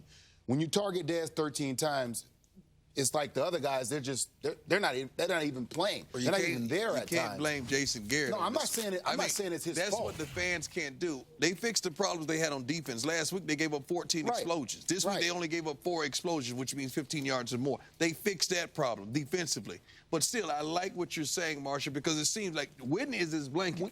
Witten is the one that moves the chains, and he when they disappeared today distribute as the well. ball and the ball's going to the open guy, it's like, wow, this team is moving the ball down the field. And when they throwing the ball to him 13 times, that's another story. Out of 42 targets, me personally, I'm okay with Dez getting 13 of those targets out of 42 attempts, you know, and especially when I'm seeing a lot of man coverage, because he is the better receiver in man coverage. What I need to see with that is any kind of sustaining running game also, and that's the issue that they're not having. Less than 40 yards on Sunday, that's not going to cut it at all. In the meantime, Andy Reid is celebrating. He's 2-0, and now this Thursday, right here on NFL Network, he returns to Philly. It's a place where he spent 14 seasons, took the Eagles to 6 division titles and a Super Bowl berth. Anybody excited for this one? Oh, yeah, I'm ready. I'll be there Wednesday. I'm ready. I'm in a good mood. I'm ready. I'm still on this one, so I'm going to go back and take a look at their film, and we'll take it from there. But again, I can tell you this right now: it's not about me; it's about our football team, and that's the way it's going to remain throughout the next few days till we have an opportunity to play them. It's just another football game. I mean, we have to get ready. We can't focus on the dynamic of the whole situation. I mean, we have a football game to prepare for, and then we have to do everything to ensure that we can give ourselves a chance of winning the football game. Okay, there's not one fan at home that sits there and says, boy, it is just another football game. But is it when they get there? No, it's not. And Good. Thank you. I'm sure Andy is going to try to handle it like it's just another football game. But for him, going back to a place that you spent so much time at, you've won so many games, you've been through so many playoff games, so many hard losses, so many great wins. It can't be the same game for him. Not to mention, what do the Eagles do? They sprinkle in, we're gonna retire Donald McNabb's number while you're here, Andy. We're gonna make this as emotional as possible. But going in 2-0 is a great feeling, knowing that you have a team that can compete. You can downplay this all you want. They ran this man out of the city. They booed him loudly. We were there. One game they booed him. That's who they are. They're going to boo him when he's announced this week. But that makes the game more interesting. What makes it more interesting as well, defensively, the Philadelphia Eagles have a lot of problems. We're so focused on Chip Kelly in this offense, we forgot to take a close look at the defense. And this defense gave up over 500 yards today to Phillip Rivers and the San Diego Chargers. I can't wait to see this game. I can't wait to see if Mike Vick and Chip Kelly is going to use this national stage to showcase who they are instead of really focus on winning the game. Yeah, Philly fans, I think they're passionate people. And I think they're appreciative people. They'll appreciate what Coach Reid has done. Now if you're on the field and you're catching balls and all. Now they're going to boo you. They don't appreciate that at all. So But you think they'll cheer him? I think they will appreciate the service he's put in because he's not going to get on the field and run any touchdowns. Right. So it's okay for them. But I tell you what, as far as this game goes, it's impossible when you have had that many emotional ups and downs as these two have shared, not for this to be so emotional. I can't wait to get there on Thursday night. And he has the blueprint in hand. San Diego held the ball for more than 40 minutes and kept Chip Kelly's offense on the sidelines. All right, still ahead. The truth is, everybody wants to make it in Primetime's world. You got that right. What's the criteria to make the Hall of Famers cut? You will find out in just a bit. You got to win. And there was plenty of lightning and thunder in Seattle. We're not talking about the weather that caused an hour delay, but that Seahawks Seattle defense gave their coach a happy birthday present. It's coming your way on Game Day Final. Happy birthday, Coach Carroll. Happy birthday, Coach. We make the first night in football every week on NFL Network, which means we make the first. Oh, yeah. The first. And the first. We make Andy Reid's first trip back as the Chiefs head to Philly. Let's go. Will Michael Vick and the high-flying Eagles ruin his homecoming? Chiefs, Eagles, Thursday at 8 p.m. Eastern, live on NFL Network. Together, we make football.